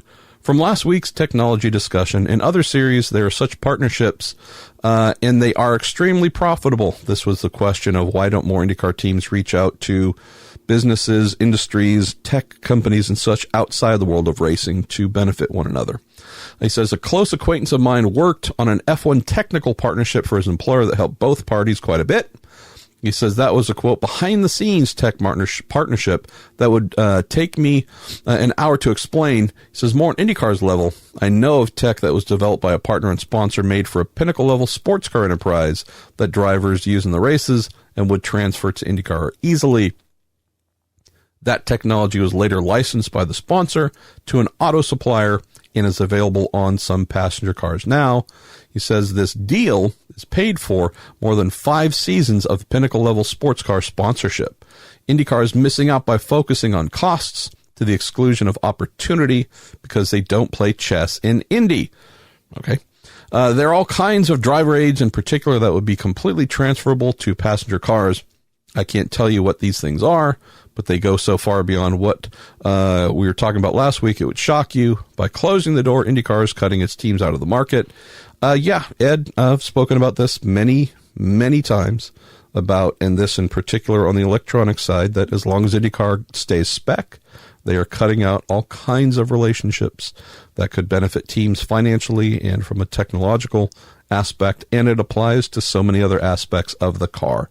If you open the ability for drivetrain development, realize probably not the engine, but everything else in the drivetrain that puts that power to the ground, good Lord, I have to believe there'd be a lot of really interesting relationships to be explored, benefits to be found, possibly financially, hopefully financially as well. So, yeah, it's what we used to have. It's what used to happen.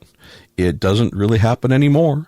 And I just can only continue to hope that IndyCar will recognize the more you keep spec and closed and cut down is going to help keep costs down. It's also going to keep IndyCar's exposure down and IndyCar's place in the marketplace down, because if you shut off the ability for businesses to get engaged with teams and even the series on an automotive front, technological front, electronics, you name it, if you cut all those things out because you want to hand things off to a spec supplier, okay, you got the cost down, but we're always going to be locked in this. Why can't the team find more money? Why can't they make this? Why can't they make that? Well, you've just shut out so many forms of business that what we got is about all we can find. All right, we're going to close here. And I'm trying to remember why I threw this in, because it's, well, I don't know. Maybe it's just a nice way to close. I think that's probably what came to mind. Comes in from Michael Goodyear, who says, Marshall, I'd like to thank you for your candor and continue to update your podcast family while you and your wife continue the ongoing fight against cancer. As you've said, even though I've never had the opportunity to meet either of you, I have you in my thoughts and I'm sending positive energy your way as I hope things improve. Also, a huge thanks to work on creating content while everyone else and everything else is going on. It's much appreciated because, as you well know, all of us would understand if you took some time off. So I look at it as a gift from you to keep us informed while you are recording and reporting. Well, look at that. That's my ego on display. I put a congratulatory thing in as the final item here. I think I put this here just because I wanted to use it as a pivot to say thank you to Michael and to everyone yet again. I'm a highly competitive person. Might not be a surprise. Hey, I've kind of grew up playing sports my whole life and then got into IndyCar and motor racing in general. And yeah, you don't do that if you don't like to compete. So it's no different as a reporter. I don't necessarily feel like I have competition from other reporters because David Malstra's style of reporting and what he sees to write about and do is often very different from my own. Same with the Jim Aiello. So while we might be competing in the same sport/series, we tend to produce different content. So again, I don't really see it in a competitive sense that way. Like, oh, we're all rushing to the same thing, same story. Who's going to do the best? It's not that at all. But I am super competitive from a, I do this and whatever little name I have as a guy doing it, I want to make sure that it isn't forgotten. So I better keep doing stuff. So the challenge here is all right. So for every minute I am writing something, recording something, or whatever, could I be doing something else that's more beneficial on the home front? And then there's also the flip side which is it's also very therapeutic. I like to work. I'm a service dog. I enjoy what I do. And sometimes I just need a break from all the other stuff, which can get to be very heavy or very persistent, always there. And so sometimes it is nice to do this. It involves being selfish, but I'm learning that's not a bad thing. It's bad if that's all you do, but actually carving out some time to do the thing that keeps your mind centered, keeps your spirit whole, whatever, however to describe it. That's important too. So I appreciate your appreciation, Michael, and any appreciation that everyone else or anyone else has shared. There is definitely a selfish angle to this as well, and I absolutely need to acknowledge that. So I wish I could do more right now. I could, but it would push too far into what I would feel was acceptable in terms of turning my attention away from my wife and what she needs from me, and what we need in general, what we're trying to do. And also we're moving. So that's another thing where I'm like, man, of all these podcasts I've been trying to get out forever, who the hell are you, season 2? No joke. I started recording it this weekend last year, Friday at Mid-Ohio, 2018, in the Aeroschmidt-Peterson Motorsports number 5 transporter. It was myself and a certain Mr. James Hinchtown Cliff, sitting in the front of his little driver lounge with his awesome PA, Fiona Hewitson, recording the very first of whatever 18 or 20 Who the Hell Are You season 2s. They're sitting on my hard drive still. It truly, I'm gonna have a 1-year anniversary. It's a year old, and I still haven't produced the damn things. I've got so many things I'm trying to crank out here. I just, again, part of the life needing my attention more than my profession is stuff like that. Unfortunately, just gets pushed way, way to the back of the list. So, honestly, and to close here, gang, the thing my wife wants more than anything right now is for her and us to get back to normal. Normal meaning, hey, we want to do something. Let's go do it. We don't want to do something. Let's not. Having the ability to pick and choose what our days and weeks and months are like. Getting back to that freedom, that's maybe the part that I didn't fully grasp when cancer entered our world the weekend of Portland last year, end of the weekend. You realize it's going to be a fight. You realize there's going to be stuff, and you go to the doctor and you get this, and there's chemo. You get that it's going to be a thing. Don't necessarily get the fact that if it's not easily and quickly treated, it actually kind of takes away your freedom. And again, it's not incarceration take away your freedom. So it's not a complaint. It's just what has changed. But yeah, that's the thing that honestly, that's the thing that Michael, truly, that's the constant adjustment. And it has never fit. And it's never settled. It's like, okay, this is what it is. It's just, all right. Today, for example, got a very early start to record this and get it put out. I interviewed Zach and Darren early Tuesday morning, because that's the little window I had before I had to leave to get to the hospital. I'm recording this very early Wednesday morning because I have to leave and go to the new facility that we're at, which is now farther away and blah, blah, blah. It's that just kind of thing for myself where you go, hey, so the freedom to do the thing you like to do when you want to do it, which you've always done. Okay, that's not there. Been gone for a good while. Don't know when it's going to come back. You really want it. Flip that to my wife and you go, your entire world has stopped. Work, life, just like everything. And I'm not going to go into detail, but truly everything has stopped. Freedom, whatever amount of freedom I have, quote, had to give up, it's double, triple, quadruple for her. So I've got no complaints. She has the right to complain fully. So it's just that thing, Michael, where you go, all right, all she wants to do is just, hey, let's go sit on the couch on Saturday and binge watch Real Housewives of whatever. Go to Netflix, and it's comedians in cars getting coffee, and we're going to watch every episode, and then it's going to be Queen of the South, and who knows? We're just going to have a veg out Saturday, low ambition Saturday, do nothing but sit in our butts, watch TV, and just be bums. That's the thing we want to get back to, having the opportunity to choose to do that. So in and among all of that, try and put out some work, try and do some things, try and write what I can, knowing that with my friends and partners at Racer, which I recently celebrated my 6th work anniversary with them, I've been a big part of what they do for a while now. And so I feel bad that I'm not able to generate the frequency of content that I've been able to. But just trying to work within all those different places, Michael. And it's kind of a fractured existence.